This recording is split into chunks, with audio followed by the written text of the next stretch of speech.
Hey, good afternoon and welcome here on Cougar Sports TV. We are getting set for the opening pitch of the Lady Cougar action here inside of Cougar Field as we're underway. Part of the Red, White, and Blue Classic. We welcome those who have joined us here on Cougar Sports TV. Boy, we just made it onto the airwaves as Harley Dawson sent the first pitch in to Erskine. Second pitch outside, ball number 2. And we welcome those who have joined us here this afternoon. I'm Corey Aldis, excited to be here. We'll be here for both of the Lady Cougar games this afternoon. I guess I should say this afternoon and this evening. This one is scheduled 2:30 start time. We started 2 minutes early at 2:28 as that one's rolled through the left side for a base hit to start things off. Well, CSU will be in action as well later on this evening at 7:30. So make sure you stick around. We'll have all the coverage here of your Lady Cougars. Erskine has come to town here to take on Columbus State University, led by Coach Hawkins in her 20th season. And right now the Lady Cougars, they just want to get off on the right foot here, part of their tournament. Yet another home tournament for CSU. I felt like we've been living here at home for the past few weekends. I've been over at the baseball fields for the past few weekends, broadcasting the baseball game, so I haven't had a chance to come on down here to Cougar Field and get some Lady Cougar softball action happening. But we're excited to finally be on the airwaves for Columbus State University softball in the 2020 season. Want to know the count. Runner over on first base, Dawson outside again, ball 2. Harley Dawson getting the start inside the circle here for CSU, a 2.39 ERA this season. She's already appeared in 10 games for Columbus State, pitched 44 innings, and has 36 strikeouts to her name. 2-1 the count. No outs, runner over on first base as Erskine got the leadoff hit to open things up. Dawson sends that pitch in. Bunt showed, strike called there, evens the count. Well, Columbus State comes into this game with a 7-8 overall record. Still haven't played any conference games. They will get conference play started in just about a week, a little under a week, this upcoming Thursday, as USC Aiken will actually come to town right here in Columbus, Georgia. That one's hit to the exact same spot, so back-to-back singles, same spot through the left side. Couple of base knocks for Erskine to open up this game. Now batting, number 24, Parker Birch. Brings Parker Birch to the plate for Erskine. So Brown and Neely both on the base paths on first and second base. All sorts of trouble to open things up here for CSU. They lay the sack bunt down, only play over the first base. Good job, though, by Vincent to make the throw over to Elston, who was covering first. Moves the runners up to second and third, but one down.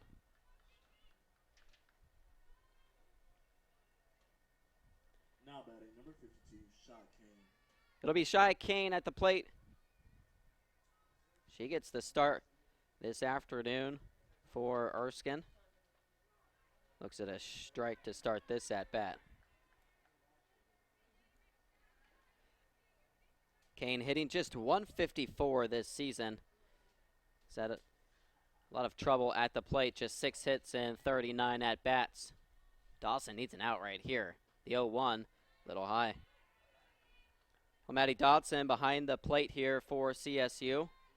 One of the starters that you're familiar with if you're a Cougar softball fan. She's been here for the past few years, the junior from Carrollton, Georgia. Here comes the 1-1 pitch. Ooh, inside there on Kane. 2-1 the count.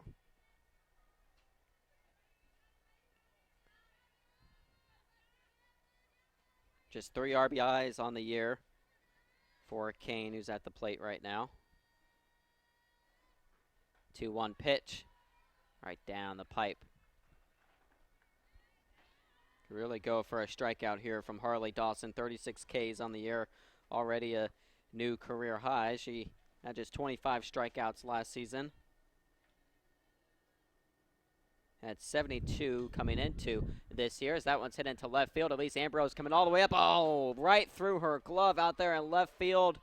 And the error is going to allow a run to score, and Erskine is on the board first.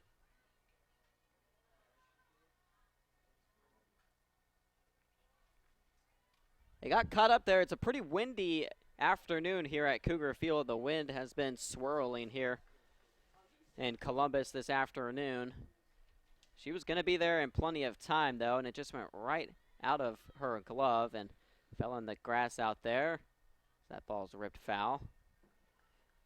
That's going to could prove to be a really costly error for the Lady Cougars.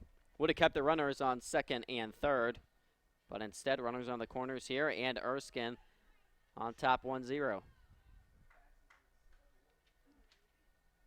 I know that's something that Coach Huskisson has talked about and preached, limiting the errors. They're going to squeeze a run home there as the out will be made over at first base. Another run comes across for Erskine. They jump in front 2-0 here in the top of the first. And not the start that CSU wanted. Number 5, Faith Baloo.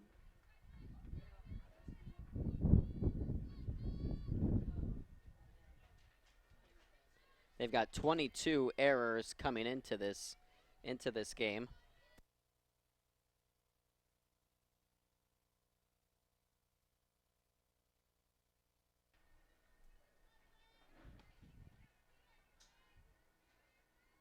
Oh, and won the count. Baloo, the one at the plate. She's got a runner in scoring position over there on second base as that pitch is inside for a ball.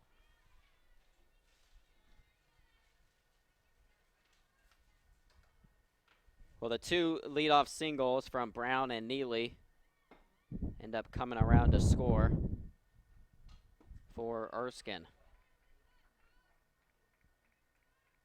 Garen's the one who picked up that RBI. Laying down that bunt. Just her 5th RBI of the year. 1-2 the count. Dawson inside the circle here for CSU, making her 8th start this season. That pitch misses there, 2-2.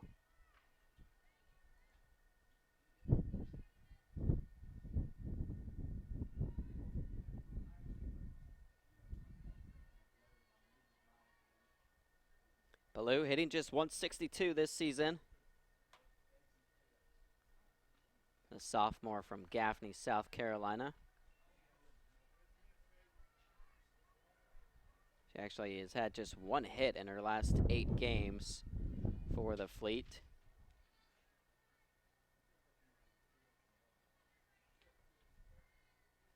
One for 17. That pitch, a called strike there on the inside corner. So Dawson gets the strikeout that she needed. She really needed her defense to come through. Unfortunately, the error ends up costing CSU. It's 2-0, Erskine on top.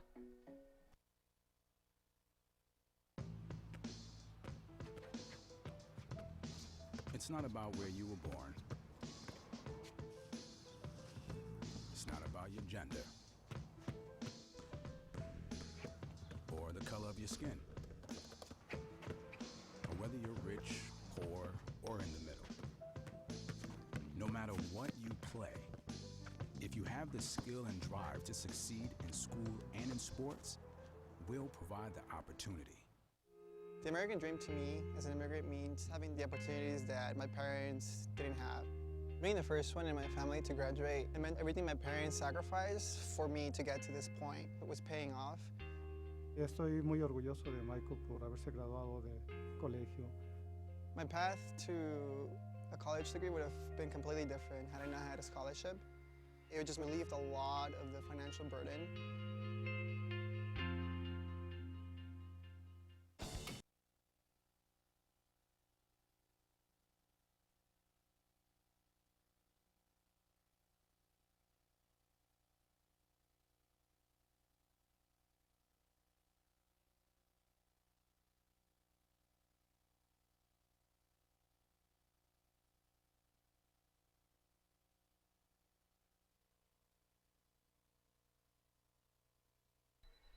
Welcome back here on Cougar Sports TV. Bottom of the first inning. First time that we'll get to see the Lady Cougar bats here on Cougar Sports TV in this 2020 season. And there are a lot of new faces to get to know and a big-time player to lead things off here for CSU at the plate in Caitlin Cooper. Cooper, the new center fielder for the Lady Cougars, the freshman from Cumming, Georgia. Went to West Forsyth High School last season. Hitting .278 in the leadoff spot for CSU. And she's got some speed on the base paths as well.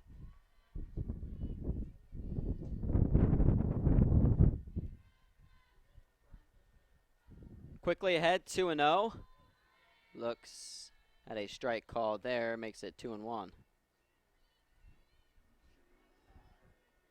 10 hits this season for Cooper. The .372 on base percentage, even count here, 2-2.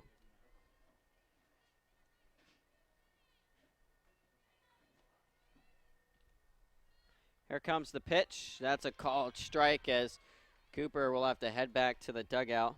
12th time this season that she's struck out.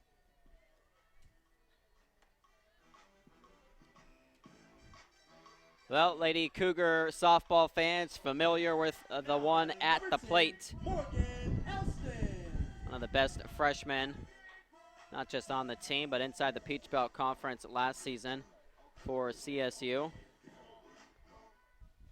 As Erskine, well, they are waiting for the walk-up music to go down before that first pitch went in, so they'll redo the pitch. Erskine, the sophomore from Locust Grove, Georgia. Hits that one right past the diving second baseman over there. That was Ballou trying to get to it, dove to her right, skirts into the outfield, a base knock for Erskine.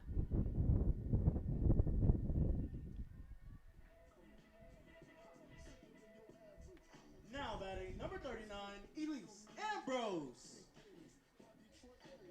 This roster was stock full of phenomenal freshmen last season. Ambrose, one of them. Erskine, who's over there on first. Hannah Rose Corbin, another one. A high chopper up the middle it goes. It's going to get into the outfield. Another base hit for CSU. So that's going to be back-to-back singles for the Cougars. Just like Erskine, they've got runners on first and second, but one down.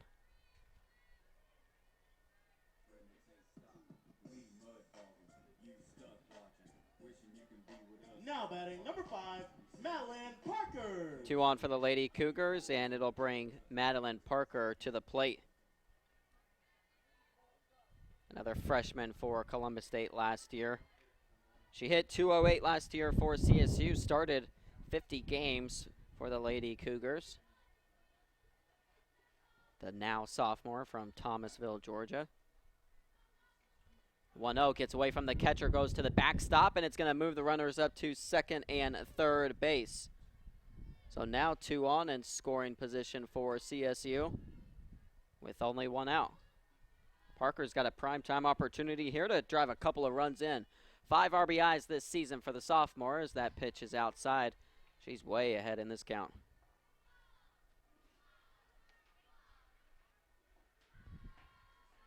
We'll see if she's sitting all the way here. And she is, as the strike settles in there. Catcher Taylor Antley for Erskine, the one behind the plate. 3-1 the count. Runners on second and third. Here's the pitch, fouled away. Well, Hannah Hauge gets the start here for Erskine this afternoon, and this game, a 3.13 ERA as she's making her 9th start this season. And how about this? All 9 starts as she picks up a strike there. All 9 starts, she's gone the distance in. 9 complete games this season for Hannah Hauge, and she records the strikeout. Number 2, Paige Vincent. She's a big-time strikeout getter. 74 Ks, now make it 75, or 76, excuse me, 76 strikeouts now for Hauge inside the circle. She's got a real good strikeout to walk ratio. About a 3-to-1 strikeout to walk ratio this season. Lady Cougars, they got to take advantage of the opportunity they have here. Paige Vincent at the plate. The freshman looks at a ball outside.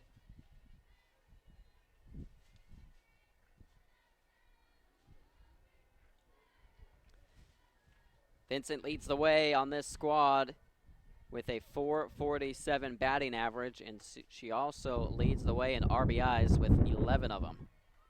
The lone Lady Cougar in double figures in the RBI department this season.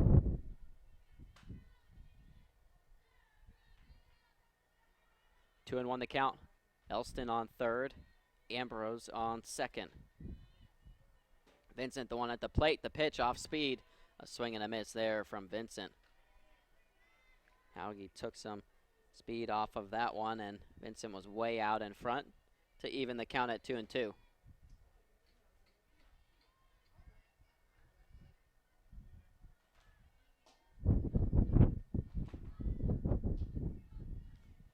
Here comes the pitch. It's grounded over to third base. Long throw there from Kane, and it gets away from the first baseman. An offline throw, so the error helped Erskine in the top of the first, and now the error helps Columbus State here in the bottom of the first.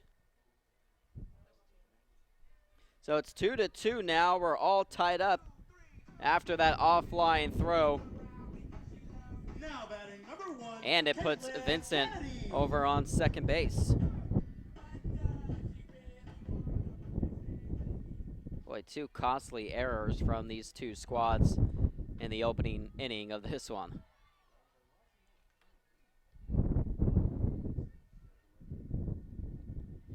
Caitlin Kennedy, the one at the plate right now. She's only had 12 at-bats this season. You've seen her inside the circle a couple of times this year for the Lady Cougars, but she gets the start for Columbus State. She's also fielding out there in right field for CSU this afternoon.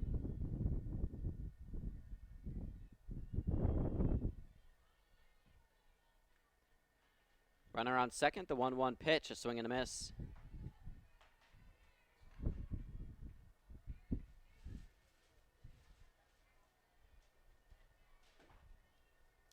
Kennedy, another freshman on this Lady Cougar squad from Loganville, Georgia.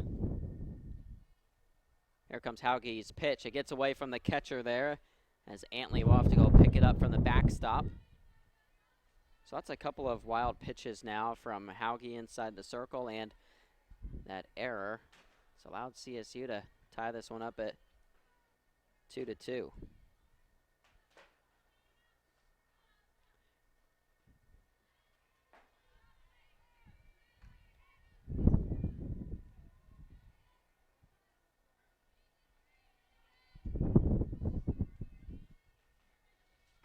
Full count here to Caitlin Kennedy. Runner Vincent over there on third base.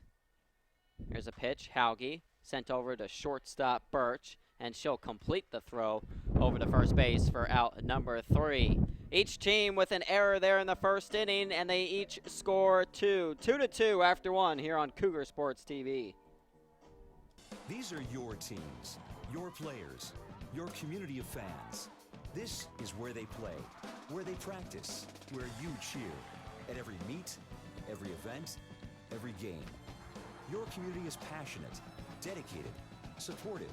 You know the tension of a close game and the thrill of the win. So while you're cheering, keep an eye out for anything out of the ordinary. If you see something suspicious, say something to local authorities. Being a champion takes more than skill, more than endless drills, more than using your head. Being a champion takes the heart to give it your all, the agility to thrive from any angle, and the relentless drive to be the best. Welcome to Division II, where the pursuit is yours to create, and the question isn't, can you do it? It's, will you? We can stop to make sure someone is okay. Get in the way and disrupt the situation. Notify an authority. Or walk them home safely. We can change the language around rape. We can make campuses safer for our teammates our friends, and our classmates. We cannot be bystanders. Taking action isn't always easy, but it's on us to intervene. Because we can. Learn more and take the pledge at itsonus.org.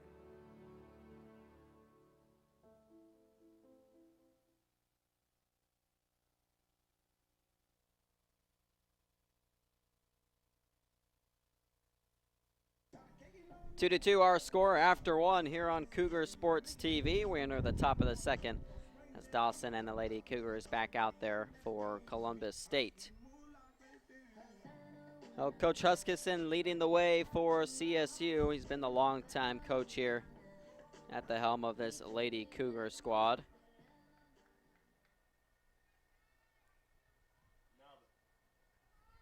In his 15th year overall at Columbus State University, 13th at the helm of CSU.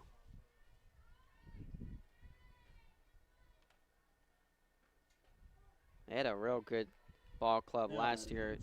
Just missed out at an opportunity of making regionals. They were one of those teams that was right there on the bubble. A 35-16 record, and they had one of their best conference seasons. In fact, their best one overall in Coach Huskisson's time. A 15-5 conference record last year. That's back-to-back seasons where they've done really well inside of conference play. 14-6 in 2018 and 15-5 last year. It's a squad that relied heavily upon some big-time hitters that have now graduated, as well as one of their all-star pitchers inside the circle, and Darby Demarest. So no longer Demarest out there for CSU. You don't see Elizabeth Purdue out there. You will see her out there in the dugout, one of the student assistants for Coach Huskisson, right alongside another one of the graduated players in Callie Starr. So you've got Purdue and Callie Starr down there for CSU. And they've had to replace a lot of talent. Erskine comes up with the glove, throws it over to first, not in time though. He's going to put a runner over there on first base to lead things off here for Erskine in the second.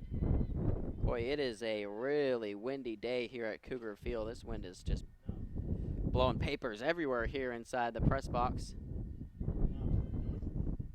At least the sun is out here in Columbus this afternoon. That's probably the first time that I've said that in a couple of weeks, I feel like. Seems like every single day it's just raining here in Columbus. They lay the sack bunt down to move the runner over to second base. Well, Erskine's already laid a couple of sacrifices down, and they've done so successfully each and every time. Now batting, number 6, Hayden Bradley. Bradley, the one at the plate. Bradley, the right fielder for Erskine this afternoon. First pitch looks at a ball high. Antley, the one over there on second base. 3 hits already for Erskine. A couple of singles from Brown and Neely to lead this game off. And Antley picked up that single here to start the top of the second. Big swing there from Bradley.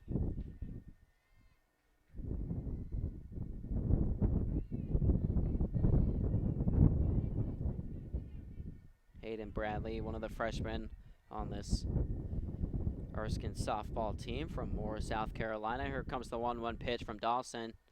She took some air out of that one, and just fouling that one back was Bradley. Well, she hasn't played much this season, Hayden Bradley, that is. She's only made an appearance in 7 games so far.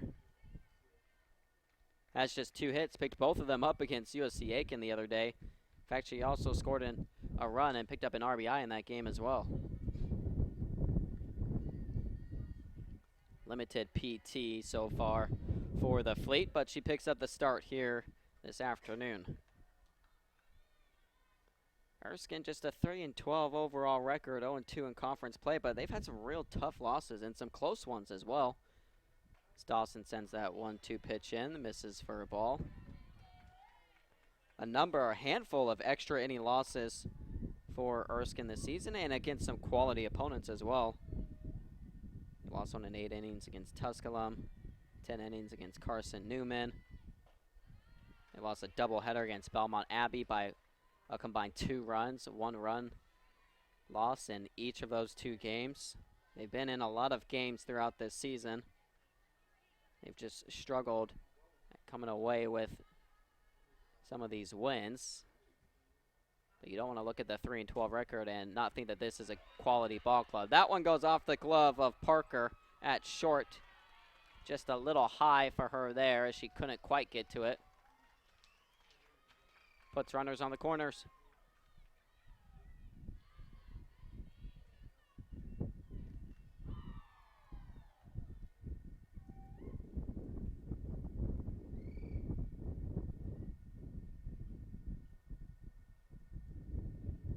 Coach Huskisson is going to walk on over to the home plate umpire.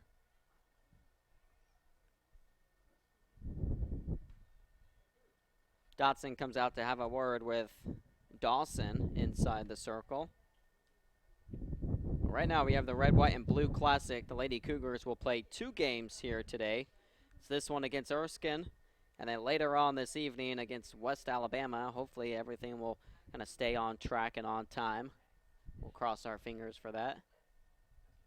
So far we are on time with the first game that was played, and now this one here.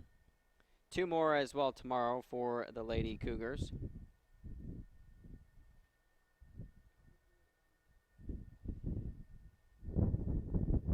And then conference play upcoming next week. Excited to get conference play back underway here for Columbus State.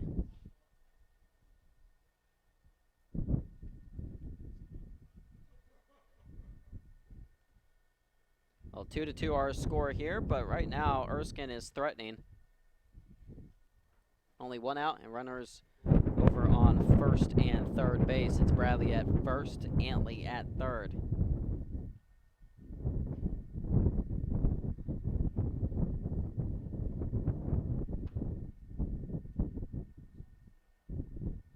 Looks like we're ready to get back underway here at Cougar Field.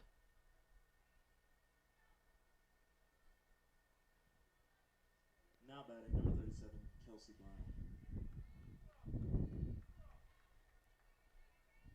Really need to see a strikeout right here from Harley Dawson with only 1 out.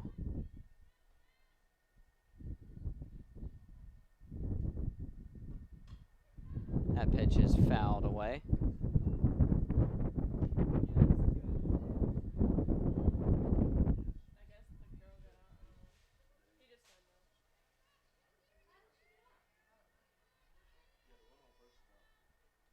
Here comes the pitch from Dawson, and that one's high for a ball. So right now there's just a runner over on second base. So Antley is the one over on second base right now for Erskine. Haven't gotten word yet as to why they ruled the runner out over at first base. That was just a ball that was popped up towards the shortstop Parker. And it went off her glove and into the outfield, which put runners on first and third.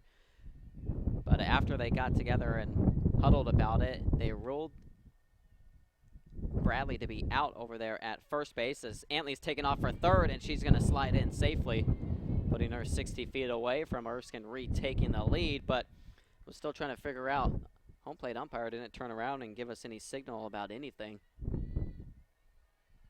during that break in the action. But 2 outs and a runner on third base. So again, no runner over there on first base as Bradley was ruled out.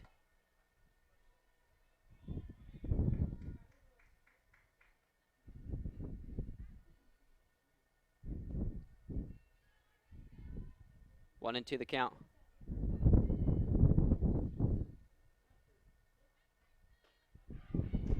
Oh, just missing there was Dawson. She wanted it. The fans wanted it.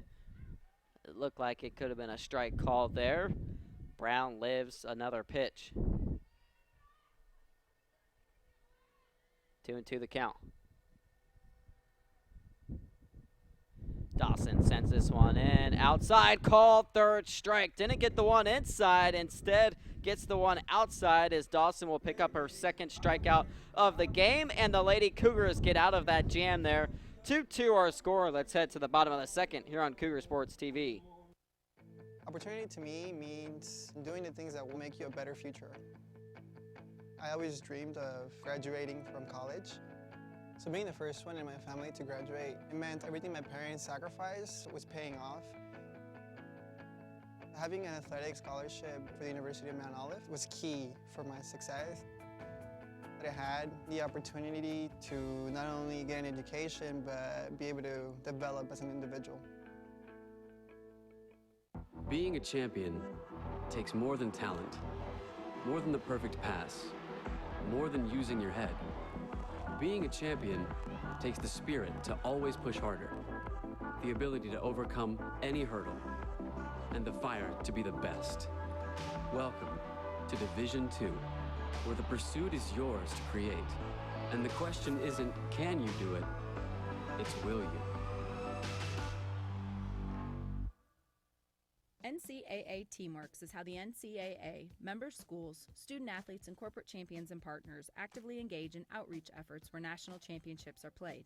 Through initiatives such as NCAA Community 101 service learning projects, disaster relief efforts, youth clinics, backpack and school supply donations, and support of Special Olympics and the Make-A-Wish Foundation, the NCAA and its partners work together to leave a lasting legacy in the community. For more information on NCAA Teamworks, go to ncaa.com/teamworks. Back here on Cougar Sports TV as that pitch is fouled away. 2-2 our score. All right, so we got some clarification. As on the lineup card, Bradley was written down as number 9. But on the lineup is number 6 as that one is hit well into right center field. It's going to drop into the gap out there as Columbus State's going to pick up a double here. That's off the bat of Paris Poston for CSU.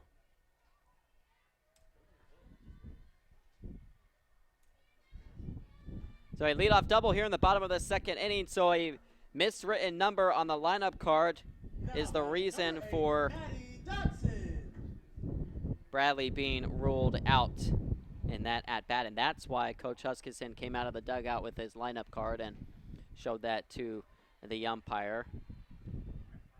A mistake there from Erskine, and it cost them as they had runners on the corners with only one out. Instead, they moved the runner back to second base, and they had 2 outs.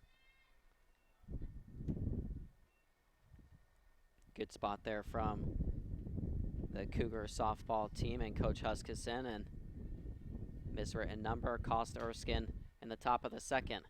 Now we'll see if Columbus State can take advantage of the Poston double.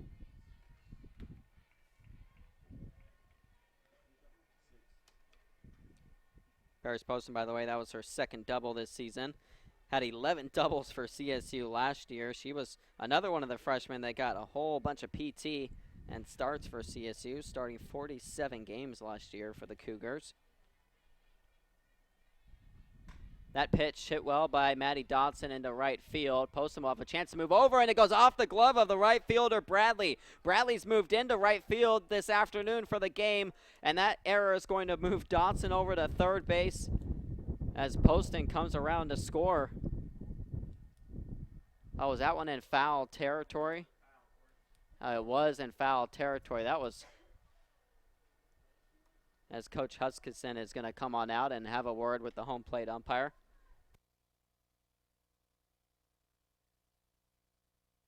Boy, that ball was real close along the line there. If anything, it was right on it. It looked like it was in fair territory, but home plate umpire ruled it foul.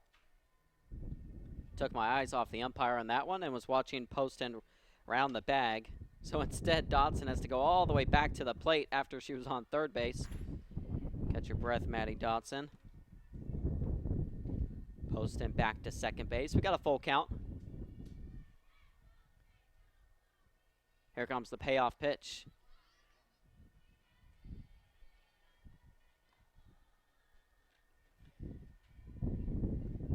Again, the wind blowing real hard. Right to left, it's coming inside as well. Going to be real difficult to drive any balls into this howling wind. The 3-2, that one's just going to get caught up in the wind. It's in no man's land. It's going to drop in for a base hit. Split 3 Erskine defenders out there between Neely, Bradley, and Ballou. Neither of the 3 got it, and it's going to be a single for Maddie Dotson.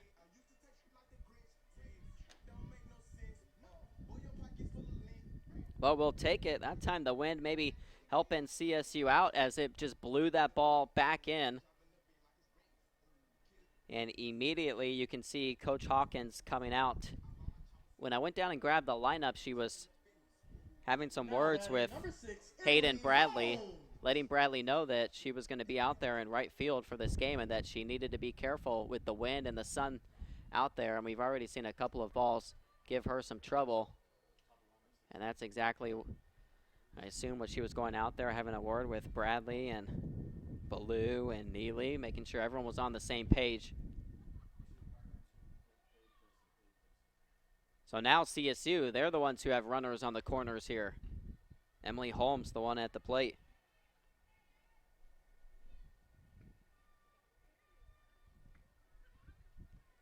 Holmes, the 9-hole hitter for CSU. One of the new faces on this Cougar squad, although if you're from here in town, you'll recognize her from North Side High. Grounds one to short.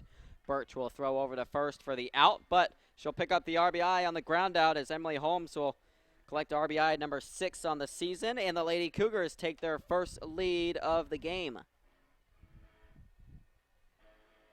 Now batting number 16, Caitlin Cooper.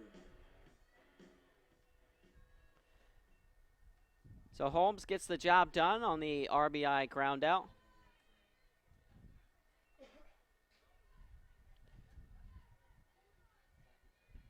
Poston, the one who scored for CSU.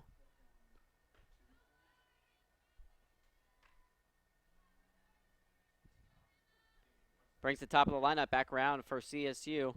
Caitlin Cooper up there. She struck out looking her first time up. Looks at a ball outside there. 2-1 the count. Only one out here for the Lady Cougars. They've got another runner in scoring position. Coop off the end of the bat there. That one might drop. Oh, what a snag. It's going to turn into a double play. Nothing you can do there except tip your cap. Birch, the over-the-shoulder snag as it falls straight into her glove and doubles up Columbus State. 3-2, though. CSU's taking the lead after 2.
My path to a college degree would have been completely different had I not run Division II cross country for the University of Mount Olive. Having an athletic and academic scholarship was key for my success.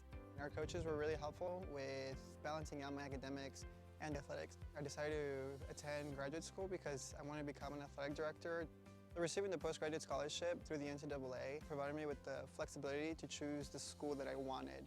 So now I know that I can accomplish any goal that I set for myself. On and off the court, we're focused on creating lifelong opportunity, and that starts with education. More college athletes are earning degrees than ever before, but we've still got work to do. That's why we're raising the bar for incoming freshmen, so they're prepared when they get to campus, and why teams can't play in championships unless they make the grade. Education matters, and putting academics first creates a pathway to a lifetime of opportunity.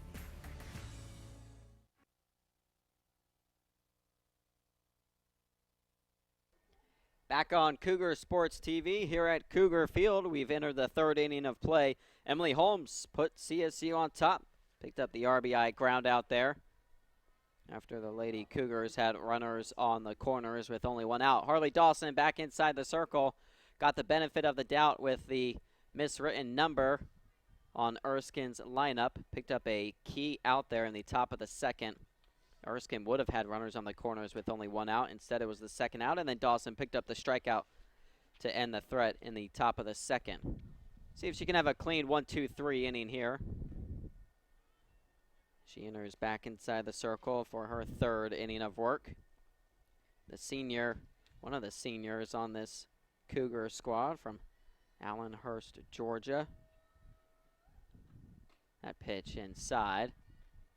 Last season, Dawson had a 2.21 ERA in her 10 appearances. Just 25 and a third innings pitched, but racked up 25 Ks in those 25 innings.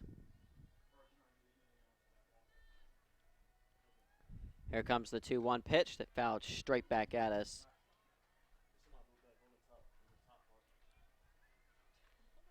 Two and two now the count.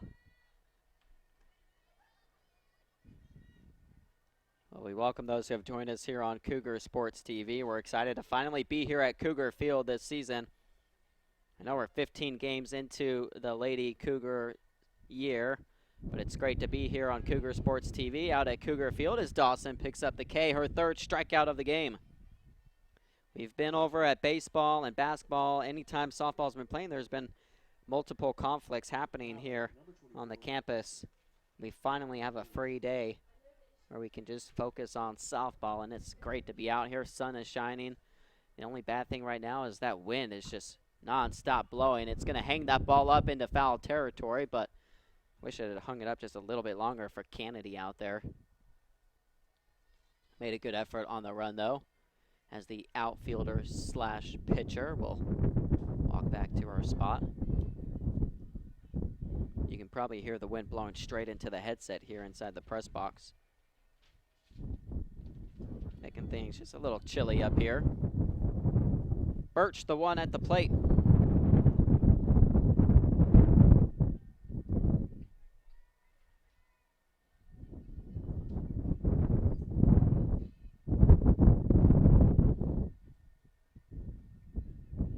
Birch laid down that sac bunt in the first inning when the first two batters reached the base paths.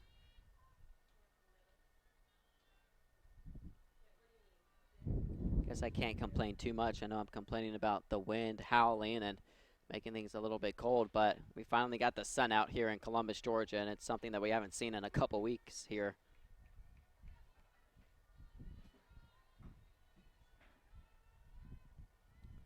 Three and one now the count. Dawson inside the circle.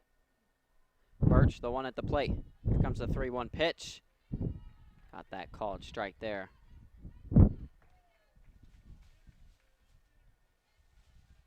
Three hits given up by Dawson, 3 strikeouts, 2 1/3. Here comes the payoff pitch. That one just staying alive there from Birch.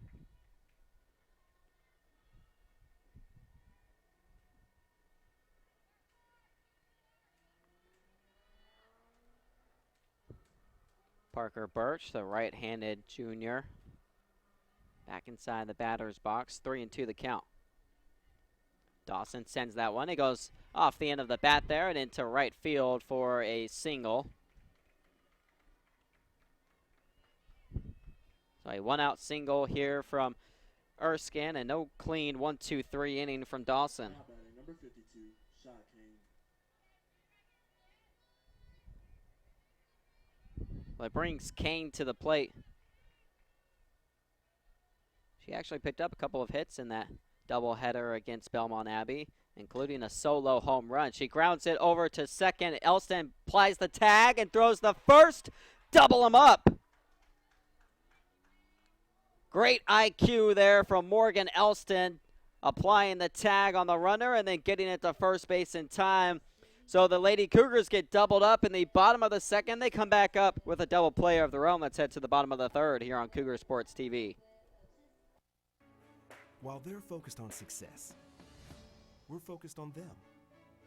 Because protecting college athletes doesn't only happen on the field. After the buzzer, it's about healthier student athletes. So we're reforming to meet their needs, investing in groundbreaking research, and changing the conversation around mental health. We're working hard to protect college athletes because prioritizing their well-being creates a pathway to a lifetime of opportunity.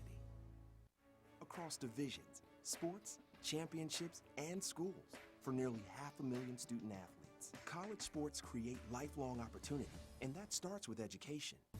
We've raised the academic bar, so more are earning degrees, creating healthier campuses by working with the nation's brightest minds, and making sure more have the chance to succeed and are supported on their journey. But beyond the numbers, it's about opportunity, and we're working to provide it for every student athlete. The American Dream to me.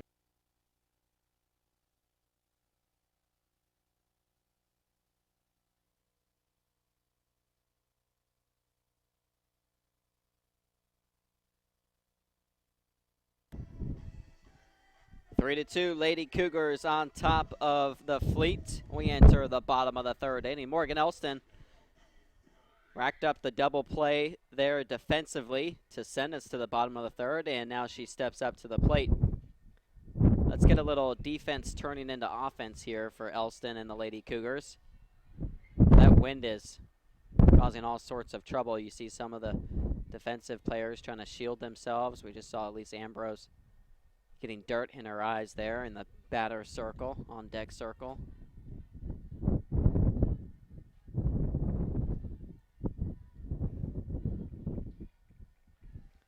Elston 1 for 1. Came around to score one of the two early first inning runs for CSU, both her and Ambrose, after they hit back-to-back singles.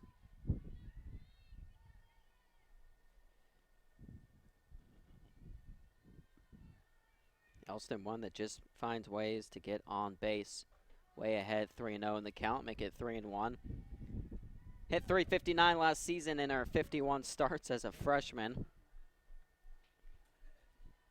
10 doubles, 5 home runs, 24 RBIs. She's got a very surprising pop for her size and rips a rocket into center field. Another single for Elston.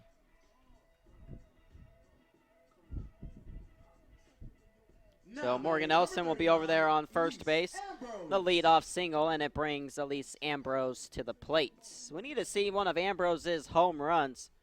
She's someone that can knock it out of the park here on any swing. Watch her in BP, and she just launches them nonstop for CSU. Speaking of a lot of pop to the bat. 7 home runs last year for Columbus State as a freshman at a Union Grove High School. Looks at a strike there as Elston has to get back just in time.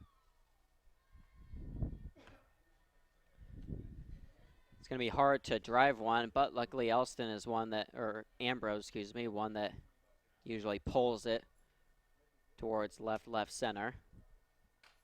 That one chopped high, just like her first at-bat, except it went towards center field.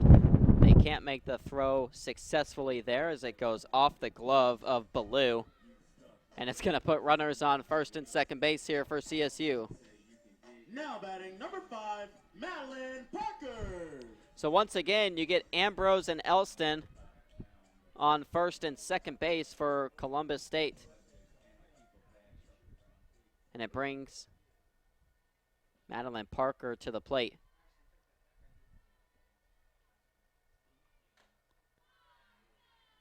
That one chopped foul.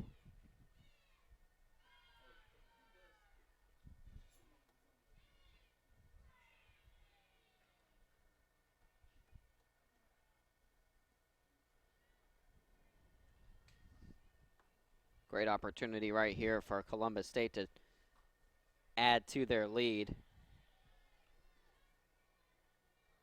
Parker's got 3 doubles this year for CSU to go along with 5 RBIs. Here's the pitch inside, ball 2.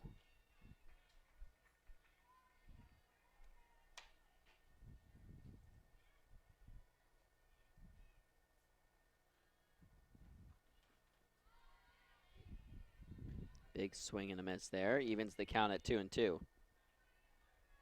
Parker 0 for 1. She struck out her first time up. Just stays alive there.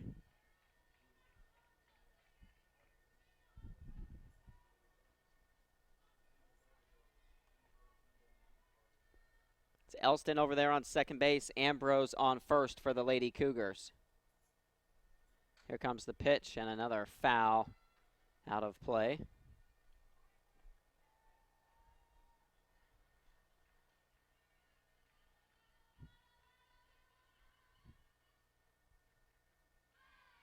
Hauge in a battle here with Madeline Parker.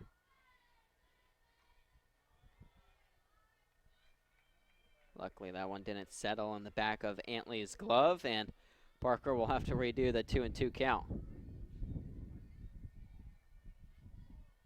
Hauge over 50 pitches in this one this afternoon. The 2-2 and off speed, and that time it stays in the glove of Antley for strike number 3. A couple of strikeouts for Parker. Keeps the runners over there on first and second. Now batting number 2, Paige Vincent.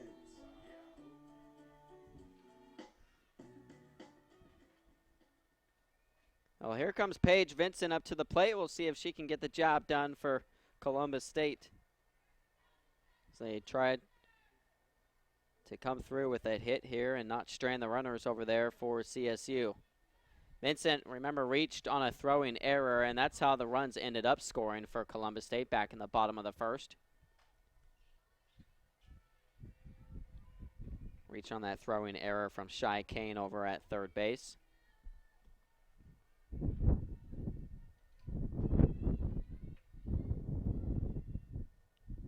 One our count, one down. It's a 3-2 lead here for CSU. Hauge inside the circle, sends that pitch in for a strike.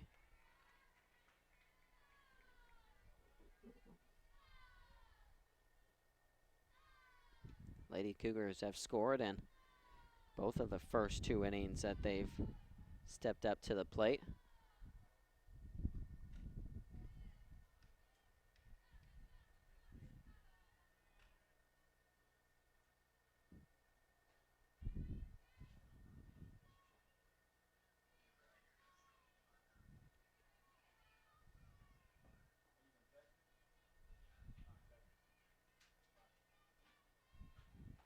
One and 2 the count. Runners on first and second. Paige Vincent, the freshman from Douglasville, Georgia. It's where the all-conference pitcher Darby Demarest was from for CSU. What a career she had as a Lady Cougar over the years.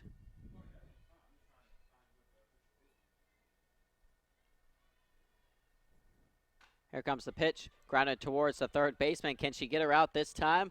She does successfully. Had the throwing error in the first inning with Vincent up at the plate. That time gets the out. And it's a big out recorded because it's out number 2.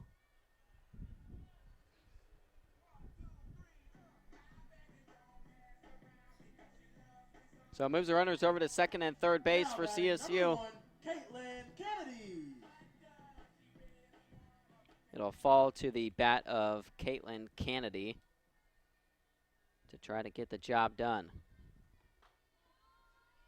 Starts this at bat off with a strike. 3 for 13 at the plate as a Lady Cougar is Caitlin Kennedy. That pitch chopped up the middle. It's going to be hard to reach, and no one is going to be there in time as the Lady Cougars are now going to play 2 runs. Diving to her right was Ballou. She had no play to make over there at first base, and heads up base running from Elise Ambrose to skirt on home as Columbus State's going to score 2. Both Ambrose and Elston come around to score for CSU. Got to give it up to Elise Ambrose there, coming all the way home from second base. Or that's softball for you, right? An infield grounder. And you got someone scoring from second base. Columbus State, 2 more runs have come across. Guess who? Elston and Ambrose. They now have a combined 4 of the 5 Lady Cougar runs in this one.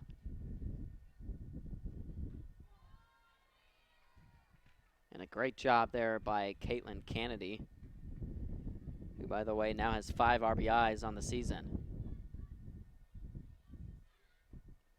Poston looks at a ball low there. 2-2 the count. So Kennedy over on second base. Columbus State now up by 3, 5-2.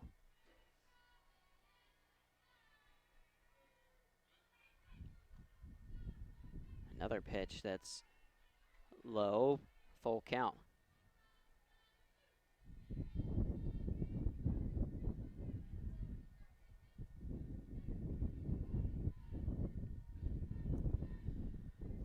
Poston sends that one into left field. It's going to track foul.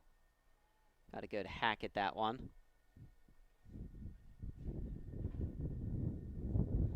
Poston hit that double for CSU before eventually coming around to score what was the go-ahead run in the bottom of the second inning.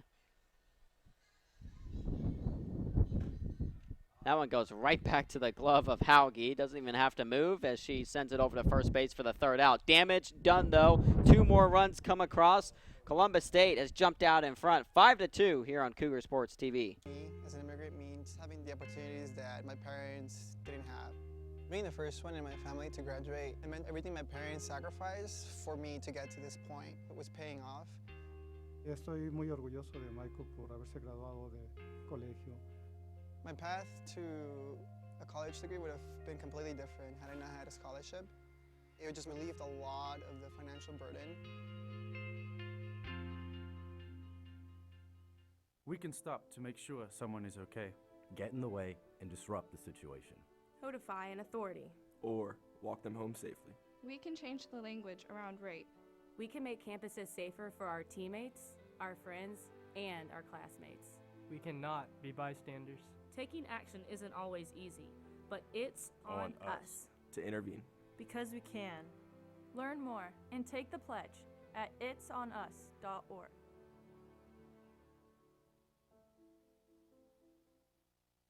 From court to court and lane to lane under the lights or under the sun, no one delivers Division II sports like NCAA.com. The center of D2 is inside the NCAA.com hub with exclusive highlights of every sport and live broadcasts of every Division II championship found nowhere else. Make NCAA.com yours, the home of Division II college sports. It's more than a whistle or a call. We're committed to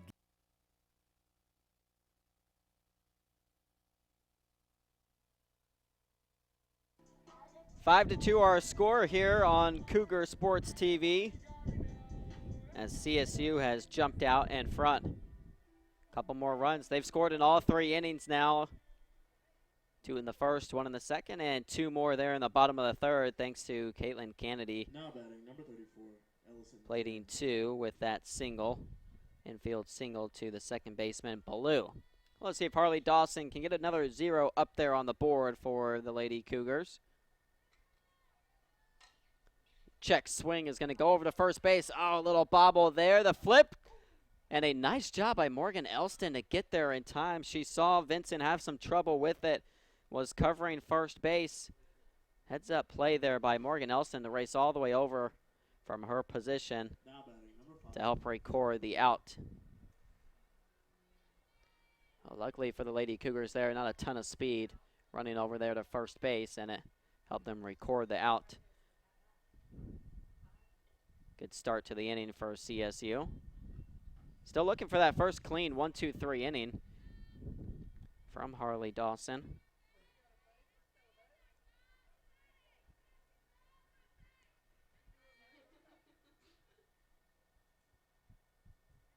Maybe this will be the inning here for Dawson to go 1, 2, 3. She had her walk-up music playing there in between innings.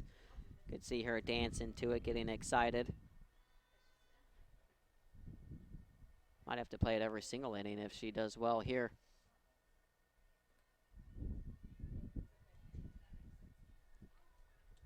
We've made it to the top of the fourth here at Cougar Field. That pitch is high for ball one.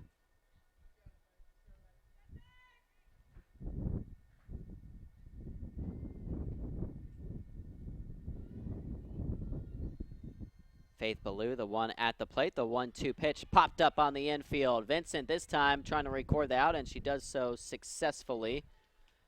That bat was tossed pretty close towards Vincent there in foul territory over at first base. 2 down. Now batting, number 2, Taylor Antley.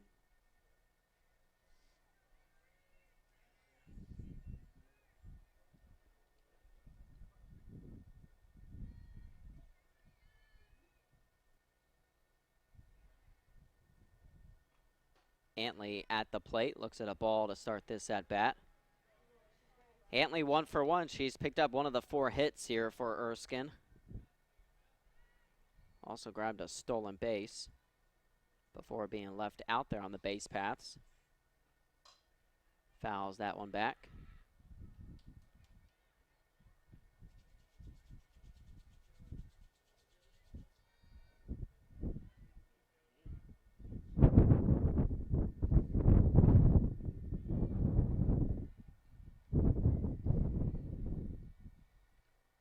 That pitch sent in for another ball.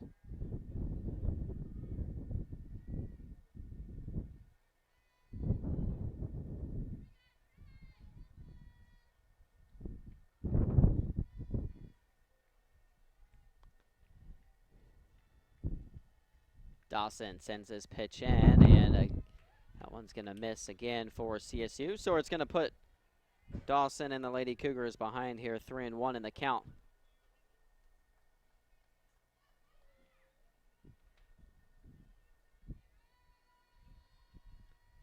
Antley at the plate, Hauge on deck, and no clean 1, 2, 3 innings still. So there's been a runner on the base paths in all 4 innings now for Erskine.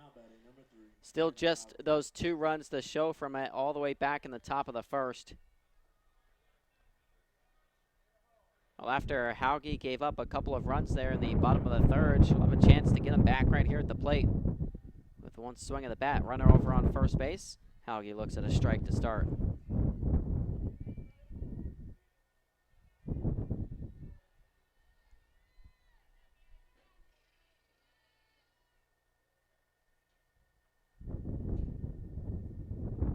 Here comes the 0-1 pitch. 1-1. Well, our Cougar tennis teams were in action this morning. I was down there over at the Walden Tennis Complex, watching them take on Azusa Pacific. Both the men's and women's teams for Azusa Pacific ranked in the top 15. Really good squads. Great competition for our men's and women's tennis teams. And it looks as though both tennis teams came away with a win this afternoon. So a great day to be a Cougar here on this Friday afternoon. A couple of tennis wins. And right now the Lady Cougars up by 3 in this opening game of their Red, White, and Blue Classic.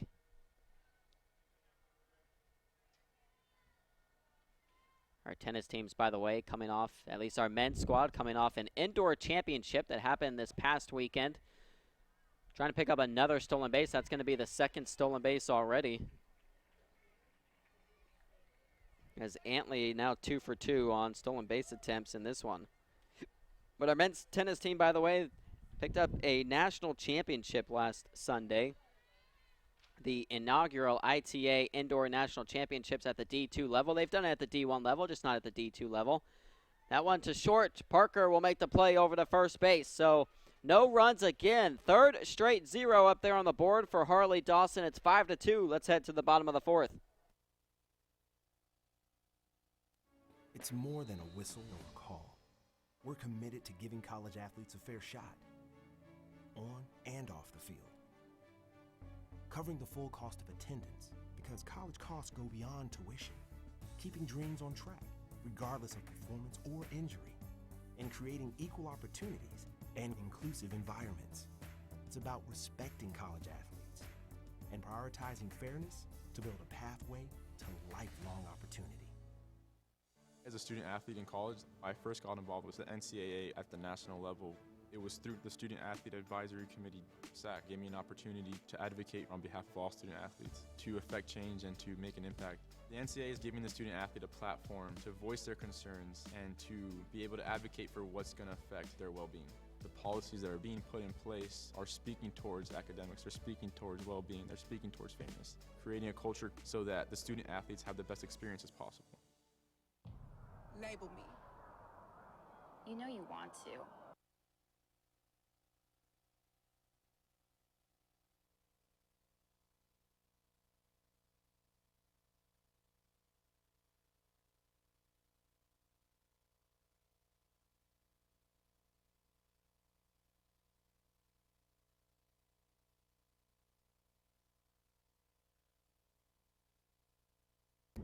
Bottom of the fourth inning here on Cougar Sports TV, 5-2. Harley Dawson has put up 3 consecutive zeros on the board there inside the circle for Columbus State.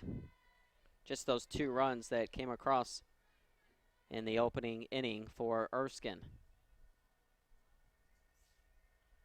Maddie Dotson leads things off here for CSU. She just pops that one up. It's going to drop in between pitcher and catcher. Everyone was just staring at each other there. Some more miscommunication between Erskine. Now batting number 6, Emily Holmes. It'll put the runner over there on first base for CSU.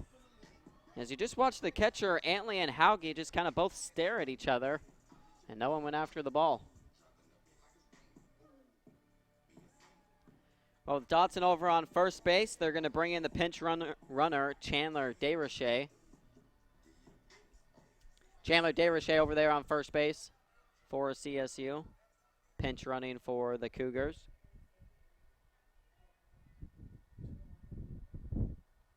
Actually hasn't stolen a base this season, but picked up 5 of them last year.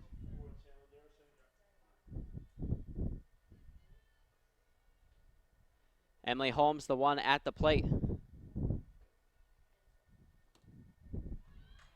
Tries to lay down the bunt and pops it up to the catcher. Oh, unfortunately for the Lady Cougars, that backfired on them. Holmes unable to lay down the sac bunt. Keeps the runner over there at first base and records an out. Now batting number 16, Caitlin Cooper.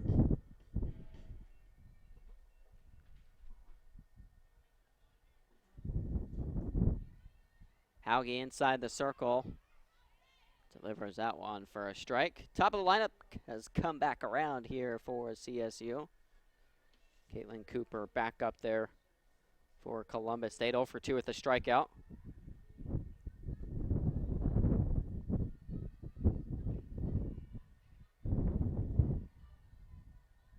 These are just some of the little things that have cost Erskine. The error that we saw in the first inning a couple of times now. Players have just looked at each other and haven't really communicated well on the field to get a ball that was popped up. We saw it out there on right field. We saw it here at the plate just a few batters ago. You know, those are things that Coach Hawkins is wanting to clean up for Erskine. This is a team that last year came off a phenomenal season, a 40-14 record. Wrecked shop in conference play, went 16-4. Hawkins in her 20th season of coaching for the Fleet. So off to just kind of a weird start here for Erskine with that 3-12 record. A grounder that's not going to go foul, and so everyone's going to be safe. It's going to be a infield single there for the Lady Cougars. The catcher, Antley, was hoping it was going to roll foul, and it just died there in the dirt. Morgan Elston. So it puts runners over there at first and second base with 1 out. And it brings the feared hitter in Morgan Elston to the plate. She's ripped a couple of singles in her first 2 at-bats. Looks at a strike to start this one. 2 for 2 with 2 runs on the afternoon for Columbus State. This time around, instead of the base paths being empty, Elston has runners on first and second. What a snag there by Antley behind the plate, preventing that one from somehow not getting to the backstop. That was a great job by Antley to jump up and grab that. Almost the third wild pitch of the game from Hauge. Hauge's in some trouble here. The 1-1 pitch chopped up the middle. That one's going to be taken by the second baseman, Ballou, who sails the throw wide to first base. So she got one out. A great job by Ballou to tag the bag herself over at second, but she tried to make a fadeaway jump throw there from second base, and it went well wide of the first baseman, Guerin, and allowed a run to score for CSU. So DeRoche gets to score the run for Columbus State, the 6th run of the game. It moves Elston over to second base, sends Cooper back to the dugout, and Ambrose up at the plate. Tack on another run. Make it 4 for 4 now. The Lady Cougars have scored in all 4 innings. 2 in the first, 1 in the second, 2 in the third, 1 more here in the fourth.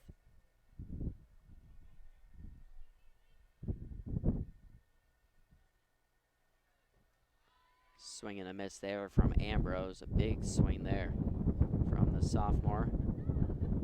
She's 1 for 2 with a couple of runs.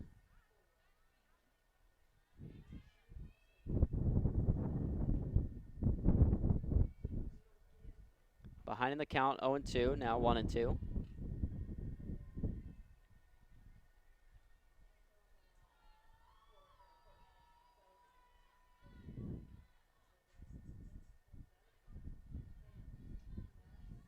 Elston on second. Here's the 1-2, missed outside, 2-2.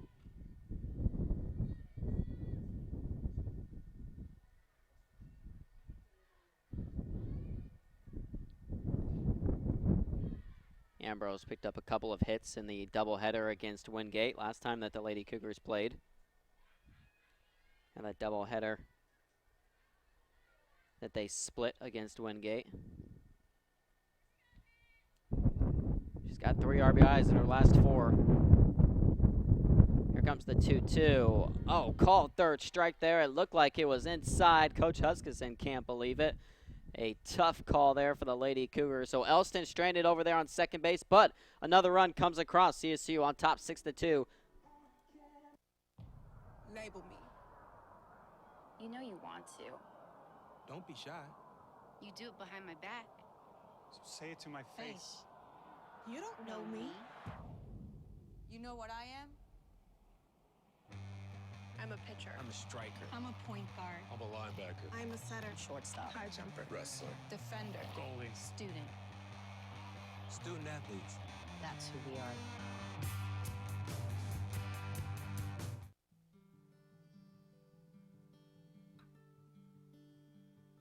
As Division II student athletes, we are committed to being our best.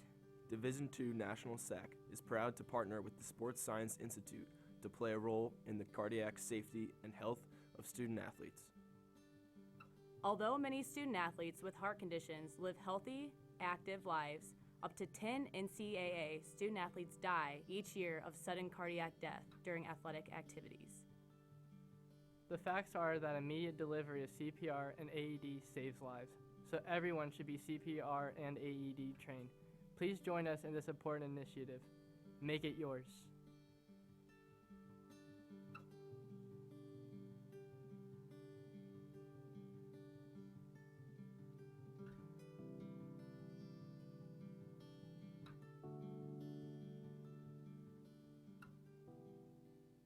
Choosing the right college can be a challenge. Does it offer degrees suited to your career goals? Are emerging fields of study more your interest, like cybersecurity, gaming, or environmental science? What about extracurricular activities, such as campus life, study abroad, or honors? Are scholarships and financial assistance available? Columbus State University has always been one of the most affordable colleges in Georgia. Now it's also one of the fastest growing. When you ask the right questions, you'll find out why CSU should be.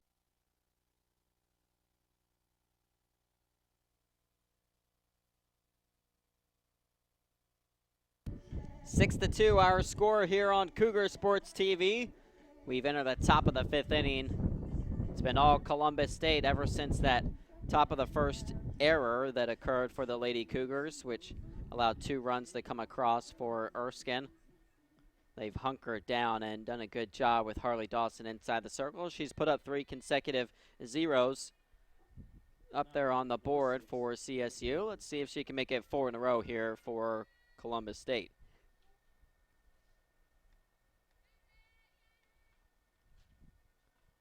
First pitch of the inning, and we're not going to have a clean 1-2-3 still. All 5 innings now for Erskine. They've had someone on the base paths. A leadoff single for the Fleet.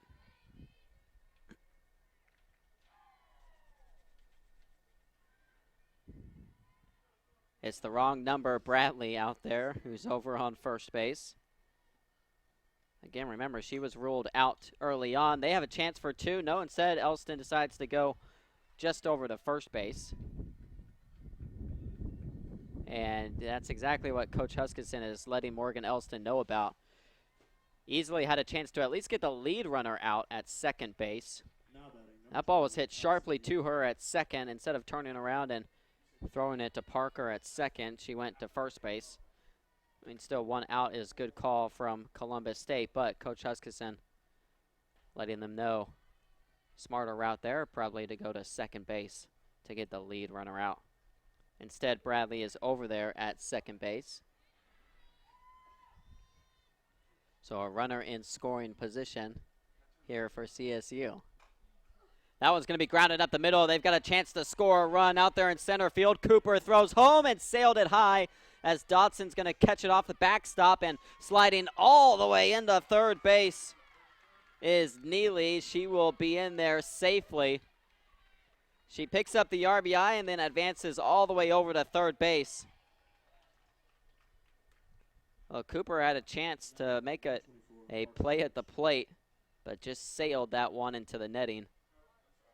Way over the head of Maddie Dodson behind the plate. And Erskine on the board here in the top of the 5th makes it a 6-3 game. Right off the glove there of the third baseman, Holmes. That was a rocket to third base. She can't hang on to it. And back-to-back batters now that have plated runs for Erskine. All of a sudden, they're right back in this thing. 2 runs here in the top of the 5th. Makes it a 6-4 game.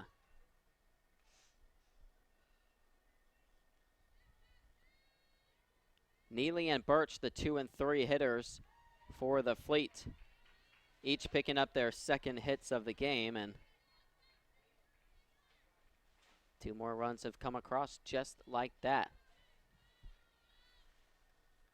That escalated real quickly. It all started with the single down the left field line by Bradley. That one hit high in the air towards the gap out there in left center field. Oh my goodness. One swing of the bat. We are all tied up. 6-6 here at Cougar Field.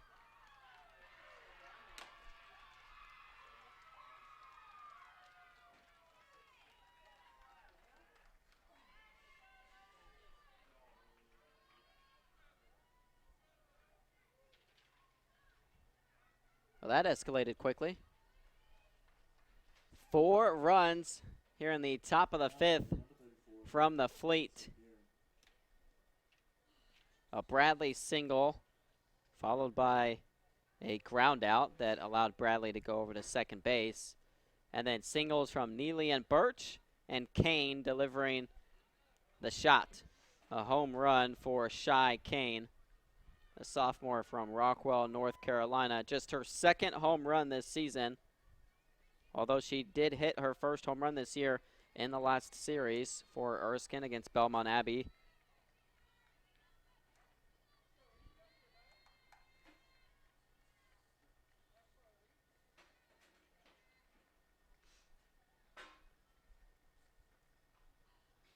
That pitch inside from Dawson. So Dawson's just got to kind of do a hard reset here in the top of the 5th.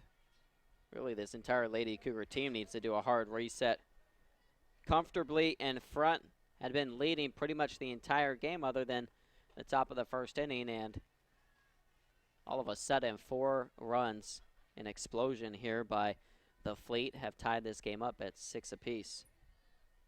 By the way, Erskine this season, not a power hitting team at all. In 15 games, they've only hit 3 home runs all season long. Just 3 home runs for this team all year. And they picked up their 4th to tie this one up.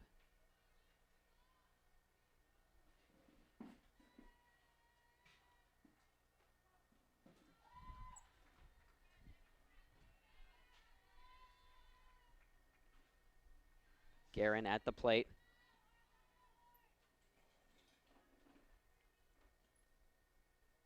Counts 3-1. Good hack at that one from Guerin. Goes foul.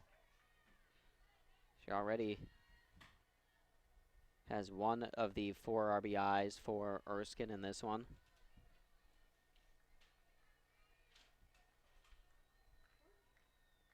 Power hitting first baseman. Here's a full count pitch outside. Going to be ball 4. Things starting to fall apart here for the Lady Cougars in the top of the 5th, and it's going to bring Coach Huskisson out towards the circle. Harley Dawson, the one inside the circle right now. And it looks like we're going to have a pitching change, so that means we'll take a break here on Cougar Sports TV. It's now 6-6. We're all tied up in the top of the 5th.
Welcome back here on Cougar Sports TV. We're in the top of the 5th inning where all of a sudden Erskine has tied this game up at 6-6.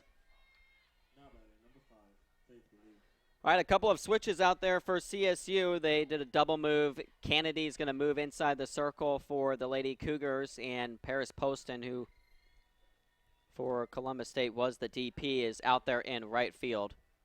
So Poston in right field, Kennedy inside the circle. And there's also a pinch runner over at first base as Spires has come in to pinch run for Guerin. You got all that? 3 changes out there for these 2 squads. And while we're at it, Faith Ballou, the one at the plate. Kennedy makes her 4th appearance inside the circle for CSU. She's only thrown 8 2/3. She's given up 13 hits and 6 earned, with a 4.85 ERA for the Lady Cougars.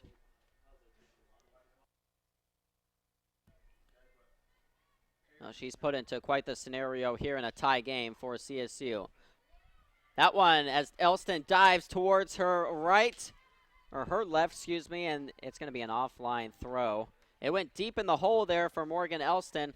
This time she tried to go to second base, which was going to be a real tough play to make going behind her back there. I know that she was probably trying to adhere to what Coach Huskisson had told her the last time around.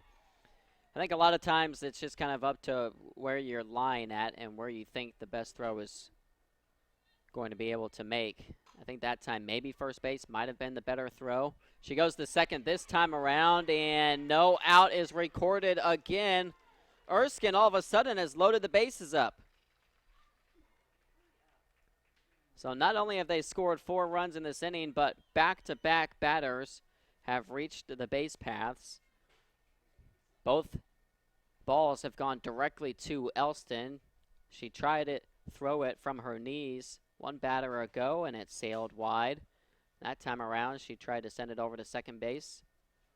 And not there in time, with Parker covering the bag.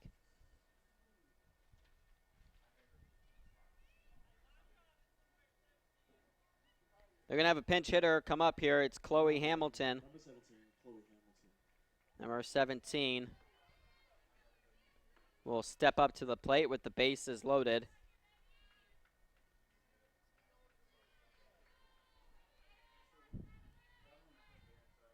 Columbus State in some trouble here in the top of the 5th inning. Somehow, some way, we got to find a way out of this one. One swing of the bat, popped up in the right field. Grab is going to be made by Poston out there, who just came into right field. It's going to be deep enough, though, to score a run, which means that Erskine will reclaim the lead, a lead they haven't had since the top of the 1st inning. They are finally back in front, their 5th run of the inning. It's now 7-6.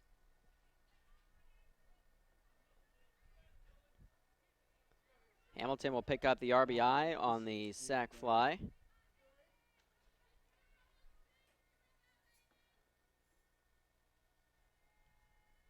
Bradley, the left-handed hitter, now up at the plate.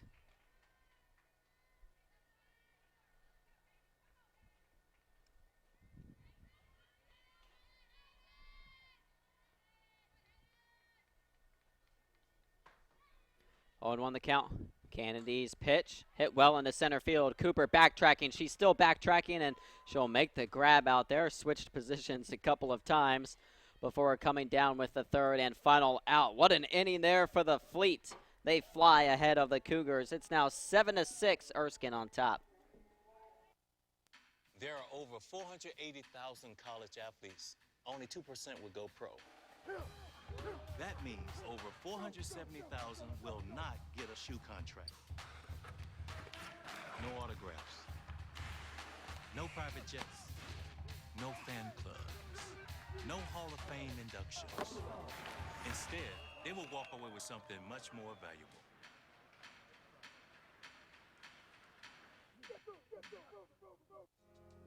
I knew that there was an opportunity to have my college paid for if I was good enough to play baseball at that level. That was going to make a big difference in my family. D2 baseball gave me an opportunity to play at a high level and to get an education that's going to be valuable for me throughout the rest of my life. I chose to take my experience of being a student athlete and pursue that within my career and to get a master's degree. If I wouldn't have had a baseball scholarship, there'd be no chance that I'm doing what I'm doing today. Don't you worry, my child. Everything's gonna be just fine. Little darling, you keep on walking, 'cause I ain't never gonna leave your side. As kids fall in love with sports, our universities are working every day to keep college sports safe, so you can watch them play with a little less worry and a little more joy.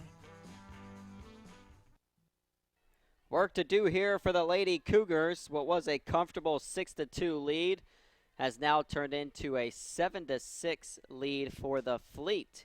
Erskine has taken control of the game here as we enter the bottom of the 5th on Cougar Sports TV. Make sure you stick around. We still have another game to broadcast later on this evening. It's a scheduled 7:30 start time for Columbus State softball. 2 games on deck today, 2 more to go tomorrow. Part of this red, white, and blue classic here at Cougar Field.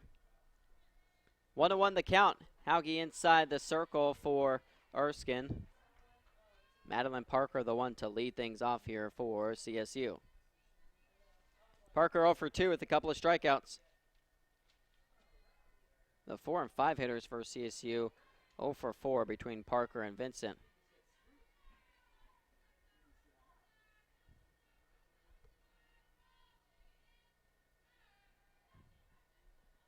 Let's see if we can keep the pattern going. Columbus State has scored in every single inning, and that's a good start. Somehow that ball just pops right up there on the second baseman, Ballou. That looked like a slow roller to Ballou.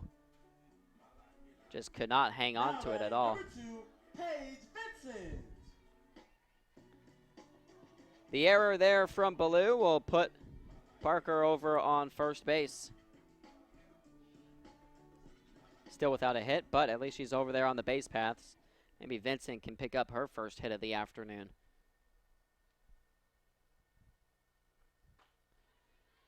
Two runs scored in the first, 1 in the second, 2 in the third, 1 in the fourth. So if pattern serves us right, Lady Cougars should plate a couple of runs here in the bottom of the fifth.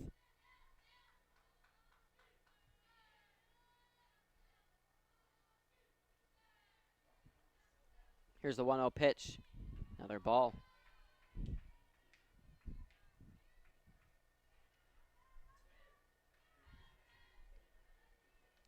Hauge approaching 100 pitches on the afternoon, has given up 8 hits.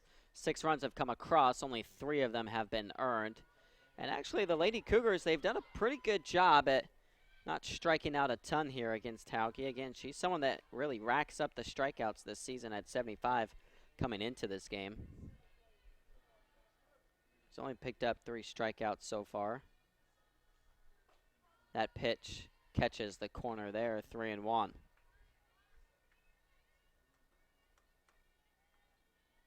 Excuse me, she's picked up 4 strikeouts this afternoon. Hauge, that is. 2 by Parker, 1 by Ambrose, and 1 from Cooper.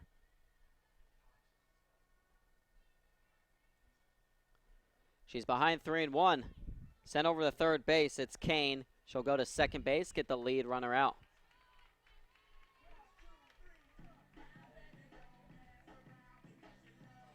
Well, Columbus State really struggled to get the lead runner out in the previous couple of innings.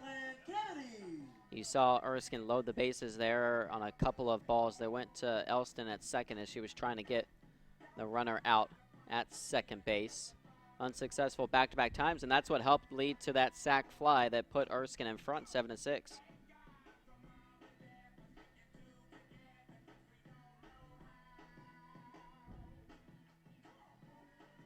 Runner Vincent over on first base.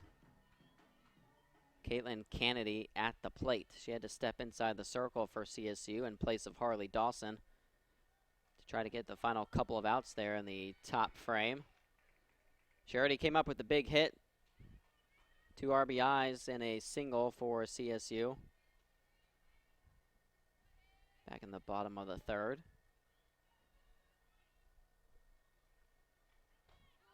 The 0-1 called strike there. She's behind 0-2.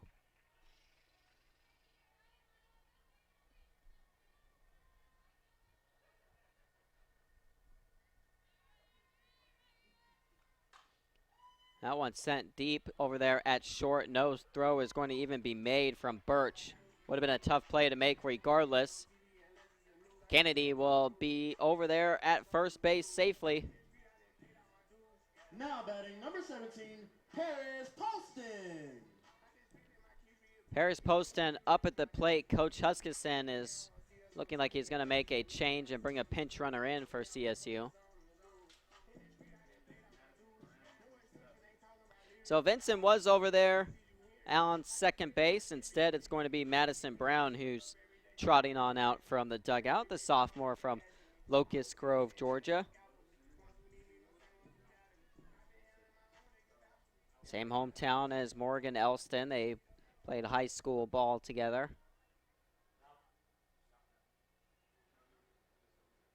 Boy, wind all of a sudden picking up big time as you see the dirt flying there on the infield. Now pinch running number 27, Madison Brown. Madison Brown over there at second base. Runner Kennedy over on first. Paris Poston at the plate. Poston rips one into center field. Madison Brown being waved home for the Cougars. The play at the plate, not going to be there in time. She's got a touch home plate. 2 runs are going to score here for Columbus State. They take the lead.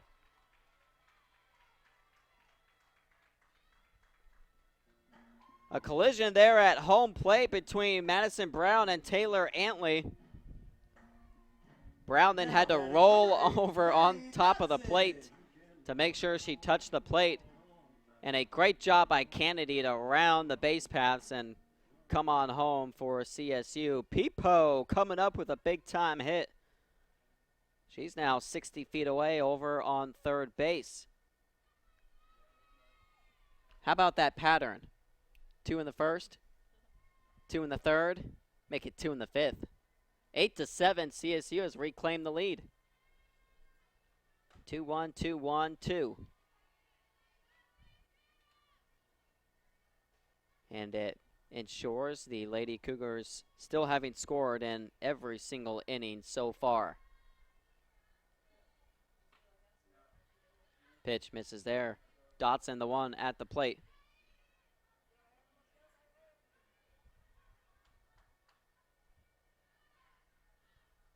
Here's a 3-1 pitch. Are they going to call a strike on the inside corner there? Makes it a it's a 3-1 count actually. The umpire signals 3-1. That ball hit into the second baseman's glove, who just made a diving grab out there. Man, I thought that ball was going to drop out there in right field. But Ballou came all the way over to make a snag.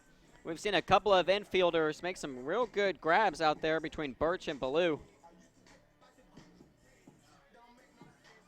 But it allowed the run to come across for CSU, their 3rd run of the inning. So even though that ball went over there into right field, it was a great job by Ballou to track it down into her glove.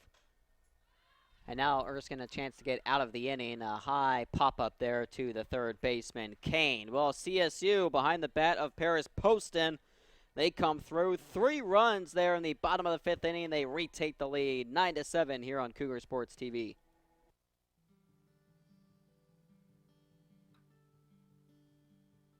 As Division II student athletes, we are committed to being our best.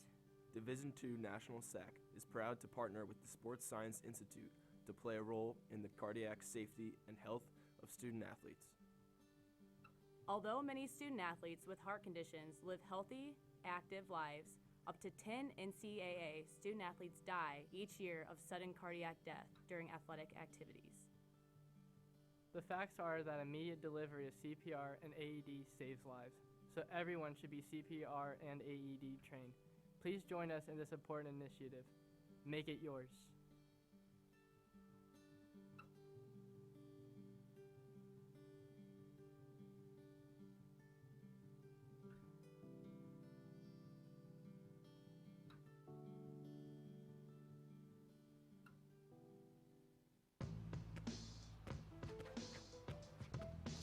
It's not about where you were born. It's not about your gender or the color of your skin, or whether you're rich, poor, or in the middle.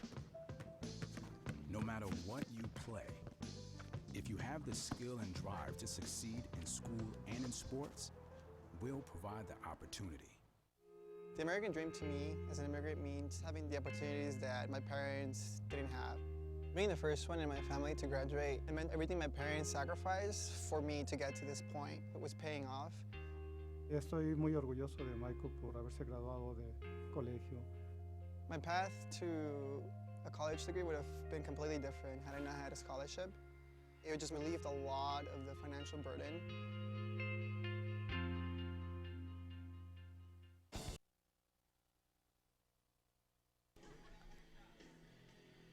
After things got away from the Lady Cougars in the top of the 5th, allowing Erskine to take the lead, CSU responds immediately.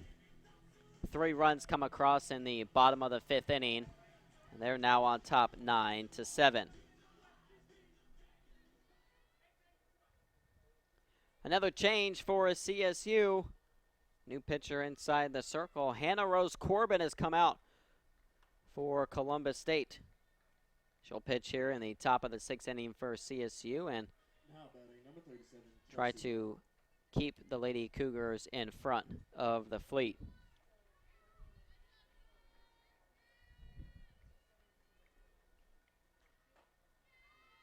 She starts things off with a ball that's high. Hannah Rose Corbin coming off of her awful injury that occurred in the fall. It's been a long road back for the pitcher inside the circle for CSU. One of the best pitchers throughout the Peach Belt Conference last year. Had a 2.04 ERA in her 10 starts. Had a 10-6 overall record. Pitched over 100 innings. Racked up 92 strikeouts. She's a big-time strikeout getter. A lot of power for Corbin inside the circle. But it's been a long road back from that injury, and she's kind of been limited in the 2 pitches that she can throw out there, although a big swing and a miss there. Makes it a 2-2 count.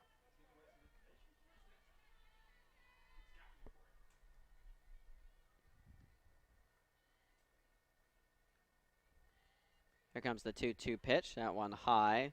Dotson still behind the plate there for CSU.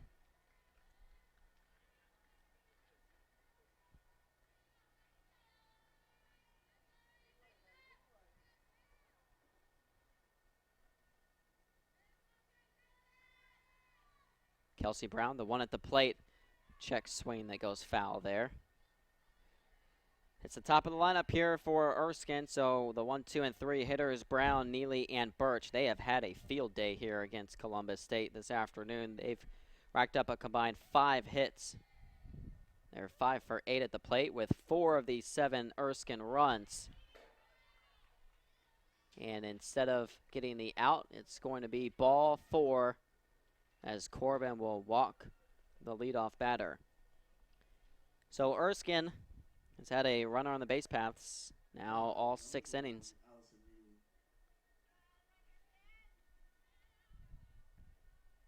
By the way, with Corbin inside the circle, they've put Kennedy back out there in right field. So Poston goes back to the dugout defensively. Kennedy out there in right, Corbin inside the circle.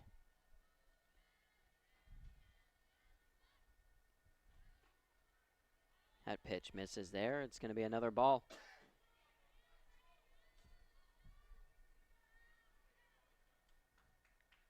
Neely 2 for 3 with a couple of runs. She did strike out. And one of her at-bats. Here's the 2-0.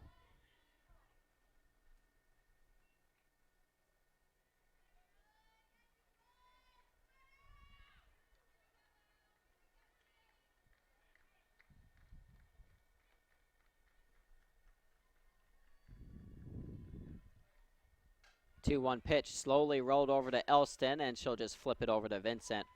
Smart play there for out number 1.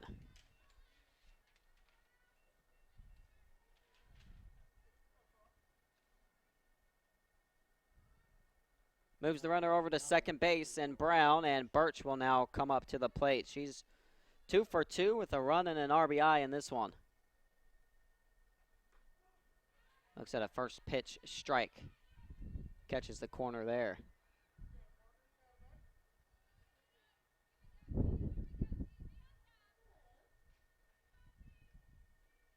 The 0-1 pitch, high, misses, ball 1.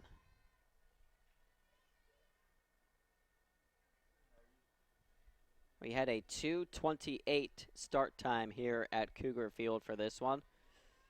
It's approaching 4:15 local time here at Cougar Field.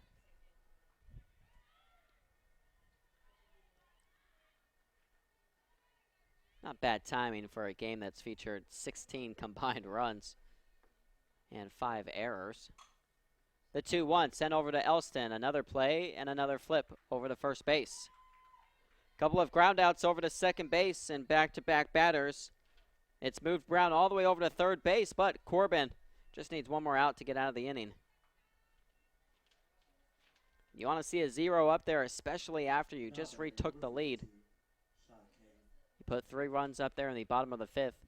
Don't want to give any of those runs back here.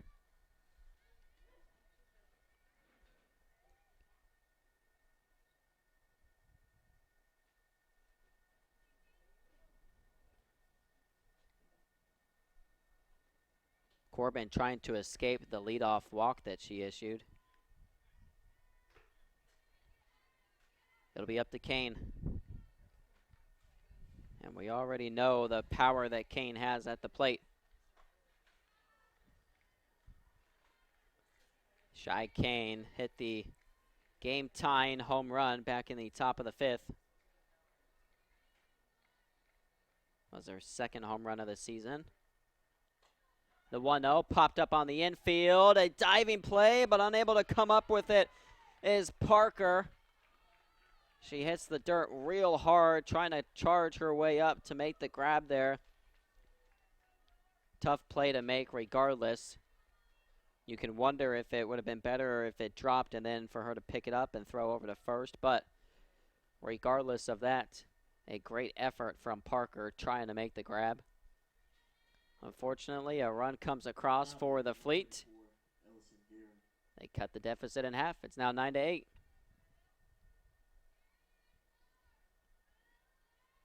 So the leadoff walk does, in fact, come back to bite the Lady Cougars.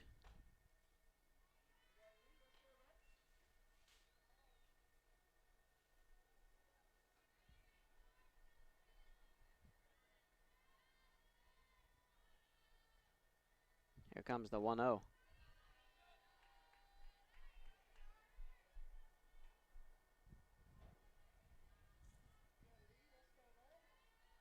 Well, in the last home tournament for CSU, they were only able to get 2 games in. Kind of crazy when you're looking at your home tournaments, and Columbus State only able to get 2 games in. Had that loss against Trevecca Nazarene to open things up, a 9-3 loss, but came back against Catawba, beating them 8-3. A team that they needed a little bit of revenge upon because Catawba had swept their doubleheader earlier this year.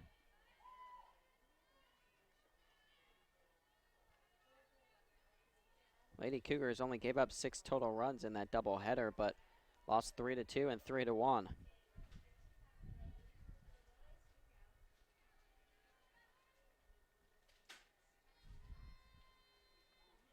That pitch misses there. 3-2 the count.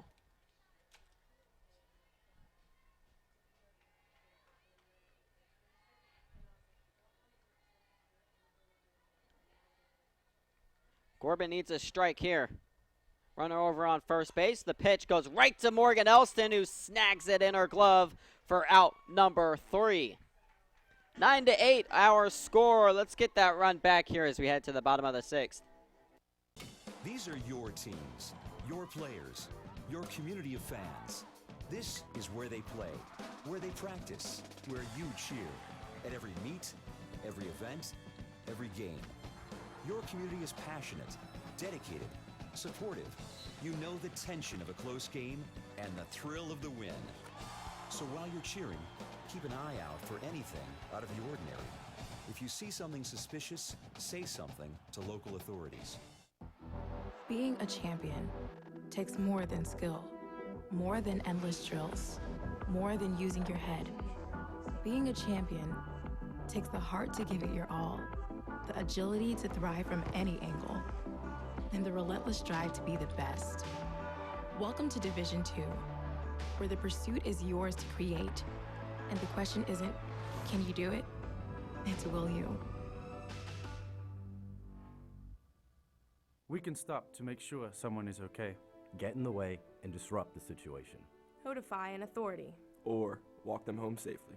We can change the language around rape. We can make campuses safer for our teammates, our friends, and our classmates. We cannot be bystanders. Taking action isn't always easy, but it's on us. To intervene. Because we can. Learn more and take the pledge at itsonus.org.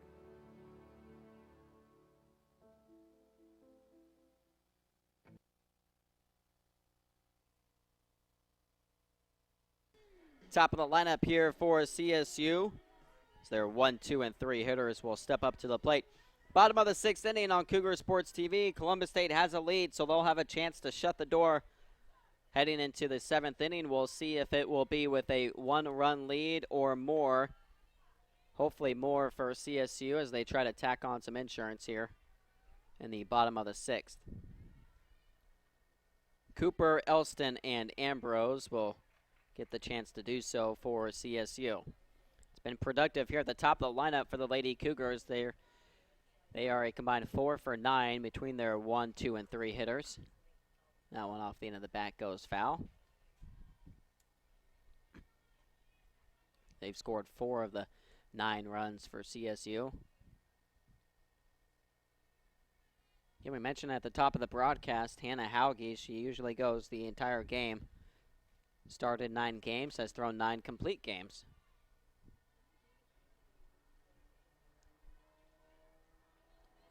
She's at 102 as far as the pitch count goes, has given up 10 total hits to CSU.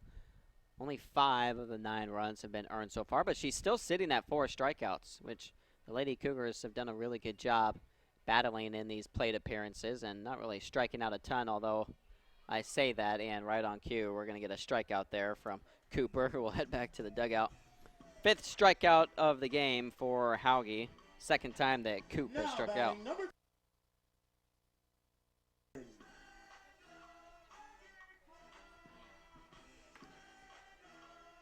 One down, Morgan Elston at the plate. A very productive afternoon to start for the sophomore. Stands at a tall 5 feet 3 inches with a whole lot of power. Someone that can really drive on that ball. Really uses her legs well to drive through and get that ball into the outfield. No go there on the appeal. Ball 1.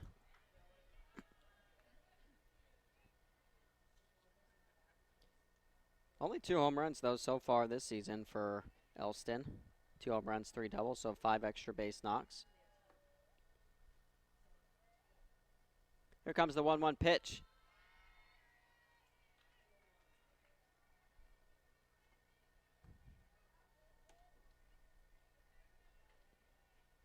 Well, Hauge got ahead 1-2 to Cooper and picked up the strikeout. She's ahead 1-2 here and just missed, much to the chagrin of the entire Erskine dugout and their fans that are here in attendance.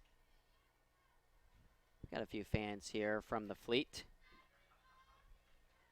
Makes it a 3-2 count there, full count.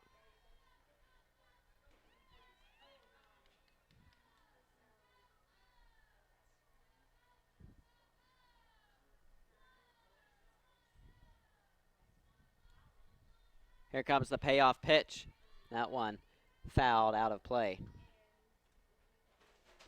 Is that Greg Hutchison down there going after a foul ball? Looks like he's made an appearance here in the crowd at CSU.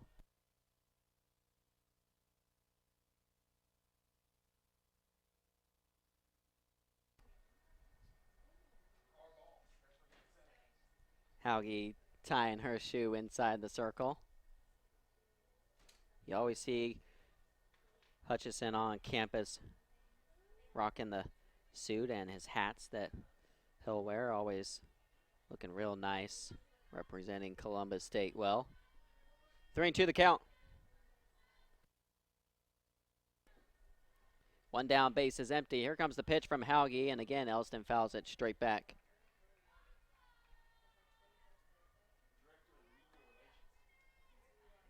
Greg Hutchison, Director of Media Relations, the official title for Greg here at Columbus State. You'll see him all around campus, attending a lot of the events, not just the athletic events, but events all across CSU. There's ball 4. Elston, what an at-bat there. Or a great plate appearance from the sophomore as she'll work herself into a 1-out walk. Now batting number 39, Elise Ambrose.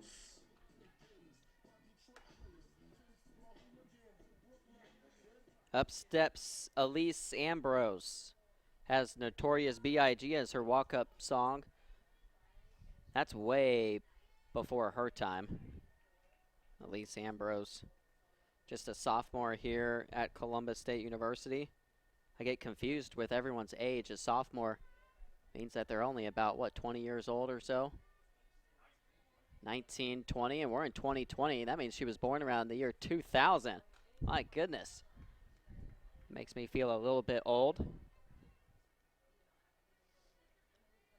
Shout out to Ambrose, though, for having a little notorious BIG as someone that was born in the decade of the 2000s. She's behind 0-2, though. Off speed, got her swinging right through that one. And now Erskine caught in between first and second. They're not going to get her out in time, though, as she just safely slid into second base. She was caught out there in no man's land and then decided to take off for second base. Just made it in there safely, though.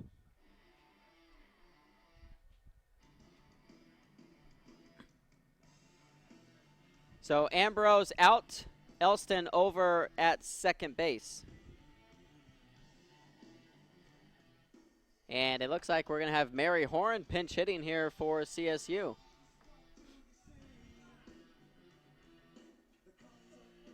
Now batting number 14, Mary Horn. Well, it's good to see Mary Horn out there inside the batter's box for the Lady Cougars.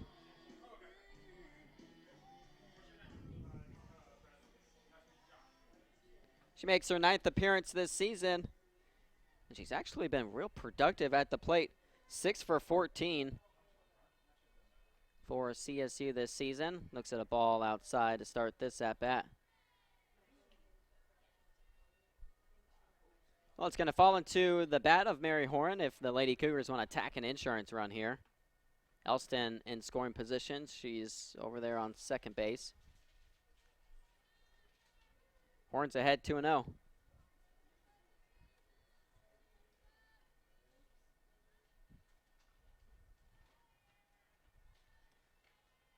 Excuse me, Holmes is the one there. I keep saying Mary Horn. She's over at second base. Pinch running.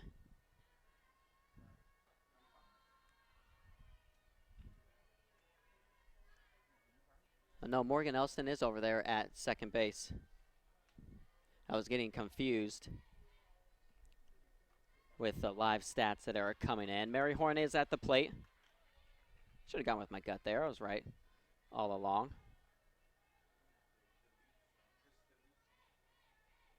3-2 the count. Erskine on second base. Horn chops that one foul. We'll redo it. Paige Vincent on deck if it gets there for CSU.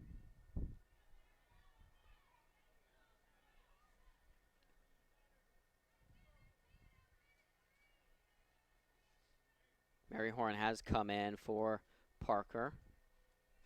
Worked herself into a full count. Here's the payoff pitch. That one high in the air towards left field. Unfortunately for CSU, it's going to track foul. The wind actually dying here at Cougar Field for the time being.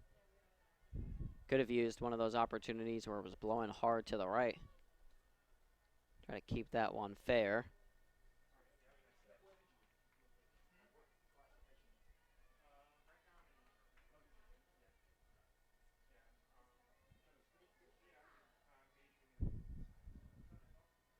All right, the left-handed batter back inside the batter's box. She's going to draw herself a walk. Ball 4 on the outside. Mary Horn will head on over to first base. Keeps this inning going. The inning's still going, but right now CSU needs to get a run up on the board here. Get some insurance. Number 2, Paige Vincent. Number 2, Paige Vincent at the plate right now for CSU. And it looks like they are now going to pinch run for Morgan Erskine. All right, just took a couple of batters, but now Morgan Erskine will head to the dugout as they've brought Robin Lowe in to pinch run for her over there at second base. Just the 5th appearance this season for Robin Lowe, the 5'6" freshman. Utility player for the Lady Cougars. She usually comes in these pinch run scenarios. She has scored a couple of runs for CSU this season. That one's fouled out of play. So Lowe over there on second base, Horn on first. A lot of speed for the Lady Cougars out there on first and second base. See if Vincent can be the one to give him an opportunity to take off and run. Hauge, the 0-1 pitch, 1-1.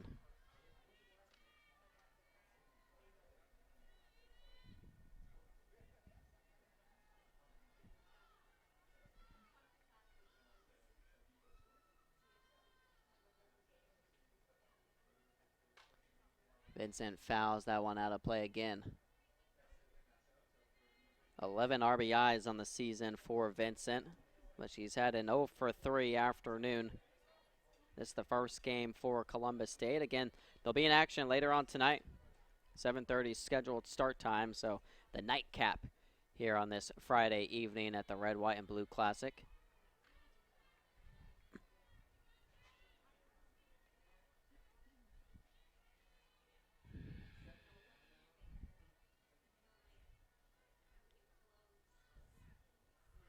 Here's the freshman, sends that one for a ride, but just out in front of that one. She tried to turn on it towards left field.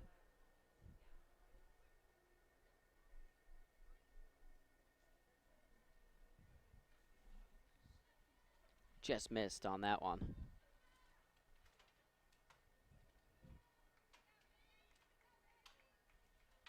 Deuce is wild out there. 2 on the base paths, a 2-2 count with 2 down, and that one's rolled foul.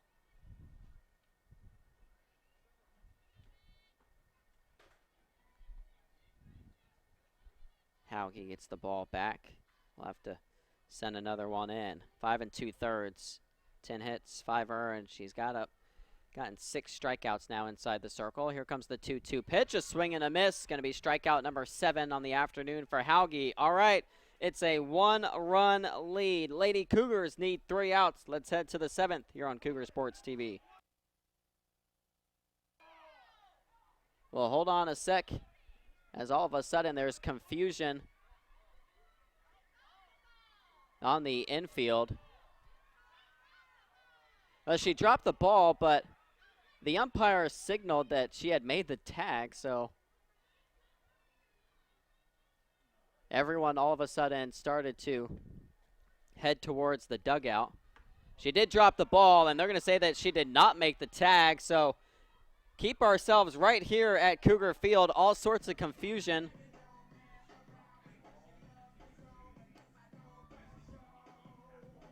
And you can see Coach Hawkins not happy about that whatsoever.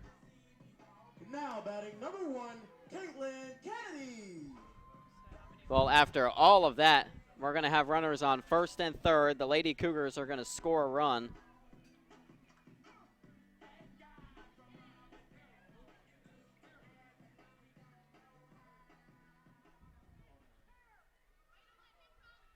So it's a 10-8 game.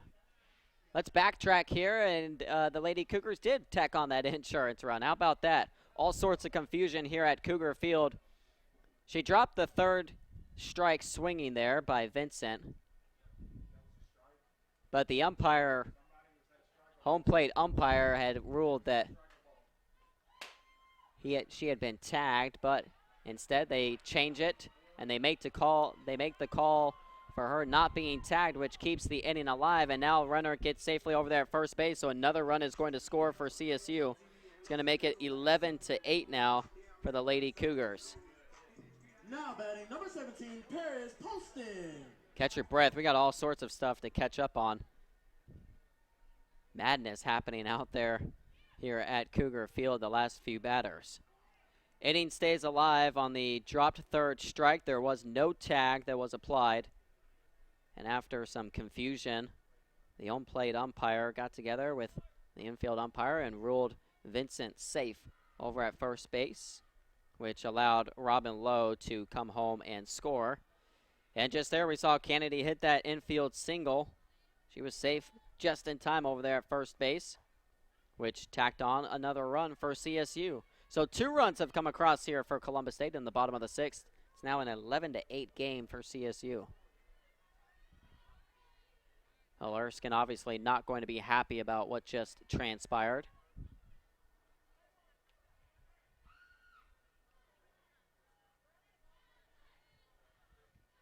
Again, there were runners on first and second base for the Lady Cougars when Vincent had struck out. When it was dropped, did they get there in time? Yes, Ballou got there, touching the second base bag. There is the official third and final out. After a lot of confusion, we almost had the end of the inning. Instead, it's now an 11-8 lead for CSU at the end of the sixth. We'll head to the seventh with a 3-run lead on Cougar Sports TV. Opportunity to me means doing the things that will make you a better future. I always dreamed of graduating from college. So being the first one in my family to graduate, it meant everything my parents sacrificed was paying off. Having an athletic scholarship for the University of Mount Olive was key for my success. I had the opportunity to not only get an education, but be able to develop as an individual. Being a champion takes more than talent, more than the perfect pass, more than using your head. Being a champion takes the spirit to always push harder, the ability to overcome any hurdle, and the fire to be the best. Welcome to Division II, where the pursuit is yours to create. And the question isn't, can you do it? It's, will you? NCAA Teamworks is how the NCAA, member schools, student athletes, and corporate champions and partners actively engage in outreach efforts where national championships are played. Through initiatives such as NCAA Community 101 service learning projects, disaster relief efforts, youth clinics, backpack and school supply donations, and support of Special Olympics and the Make-A-Wish Foundation, the NCAA and its partners work together to leave a lasting legacy in the community. For more information on NCAA Teamworks, go to ncaa.com/teamworks. Here we go, top of the seventh inning on Cougar Sports TV. It's now an 11-8 lead. A quick recap, it looked like the Lady Cougars had recorded their third out.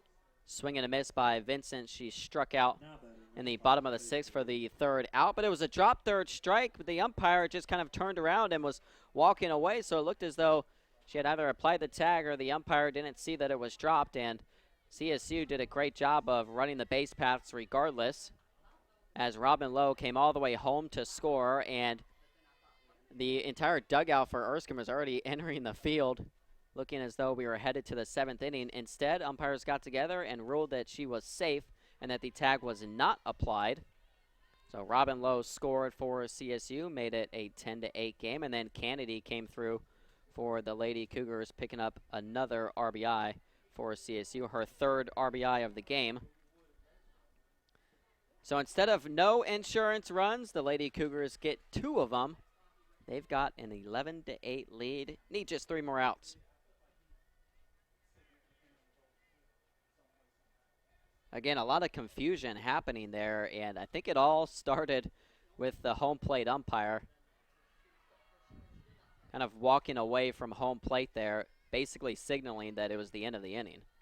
And I think that's what got Coach Hawkins really fired up for Erskine and out of her dugout.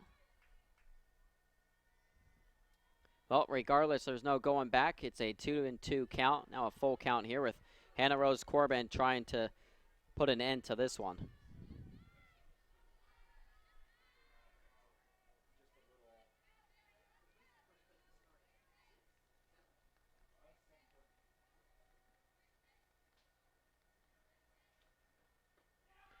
Called third strike, ring her up. Just staring at a ball that came right at her. Faith Ballou will head back to the dugout, out number 1. Now batting number 2, Taylor Antley. Taylor Antley now at the plate. 1 down, no one on the base paths.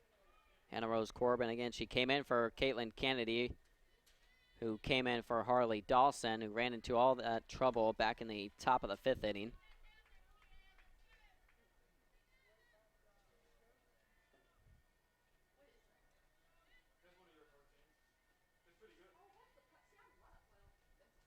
Pitch sent in, a big swing and a miss there. Had her completely fooled with the changeup.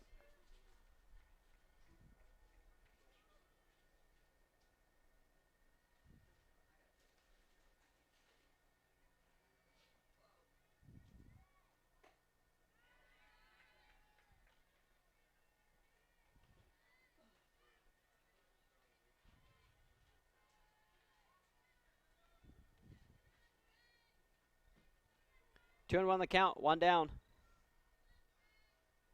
Here's Antley. Called strike there, evens the count. Corbin has just been kind of painting the corners here for CSU. It's a great pitch sent on the inside there. Needs one more strike. That one high, though.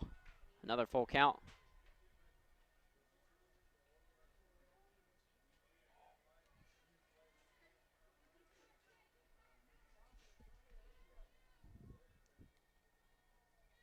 Here comes the payoff pitch from Corbin. A big whiff right there on a ball that was outside. HR throwing some filthy heat out there for CSU. Back-to-back strikeouts, one looking, one swinging. And now CSU 1 out away from picking up their 8th win of the season. This would be a great start to the Red, White, and Blue Classic here for CSU. They can put a bow on this one with one more out here at Cougar Field.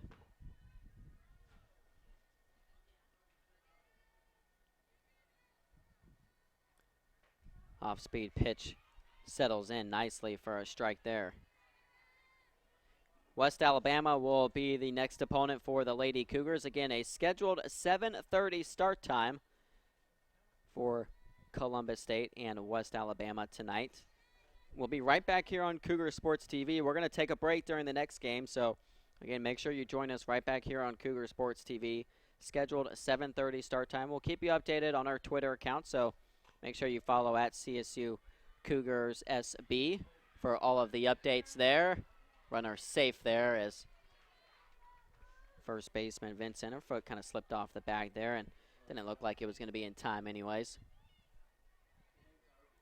We'll keep you updated on all of our social media in case the times get pushed back, but just be ready to rock and roll here this evening for another broadcast right here on Cougar Sports TV. The Cougar Red, White, and Blue Classic. 2 more games on deck tomorrow.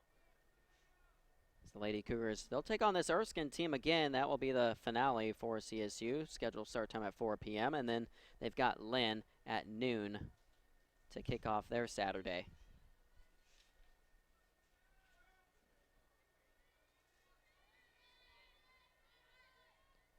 Now batting, number 6, Hayden Bradley. Bradley, the one at the plate, represents what could be the final out in this game.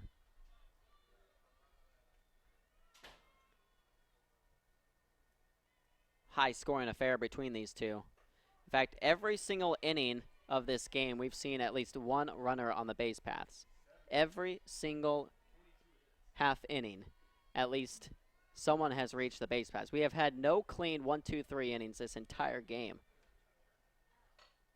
That one chopped over to third. Is that fair? Nope, going to be just foul. Holmes was there for CSU. This game started at 2:28 local time, 4:42, so we're about a little over 2 hours and approaching 15 minutes here on Cougar Sports TV.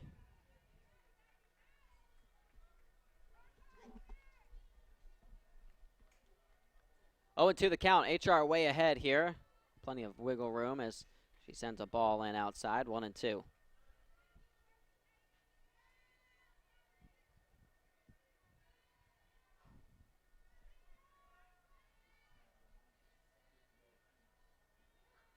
Runner over on first base. The 1-2 pitch softly rolled over to third base. Here's Holmes. Out number 3.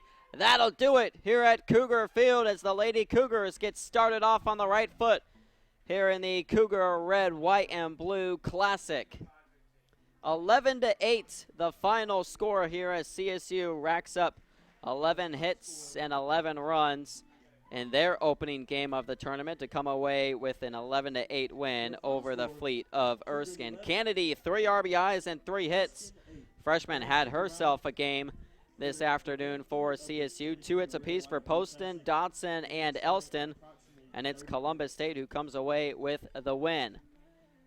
All right, next game is scheduled to start at 5:15. Again, we're going to take a break here on Cougar Sports TV. No broadcast of the next game, but make sure you join us right back here on Cougar Sports TV later this evening.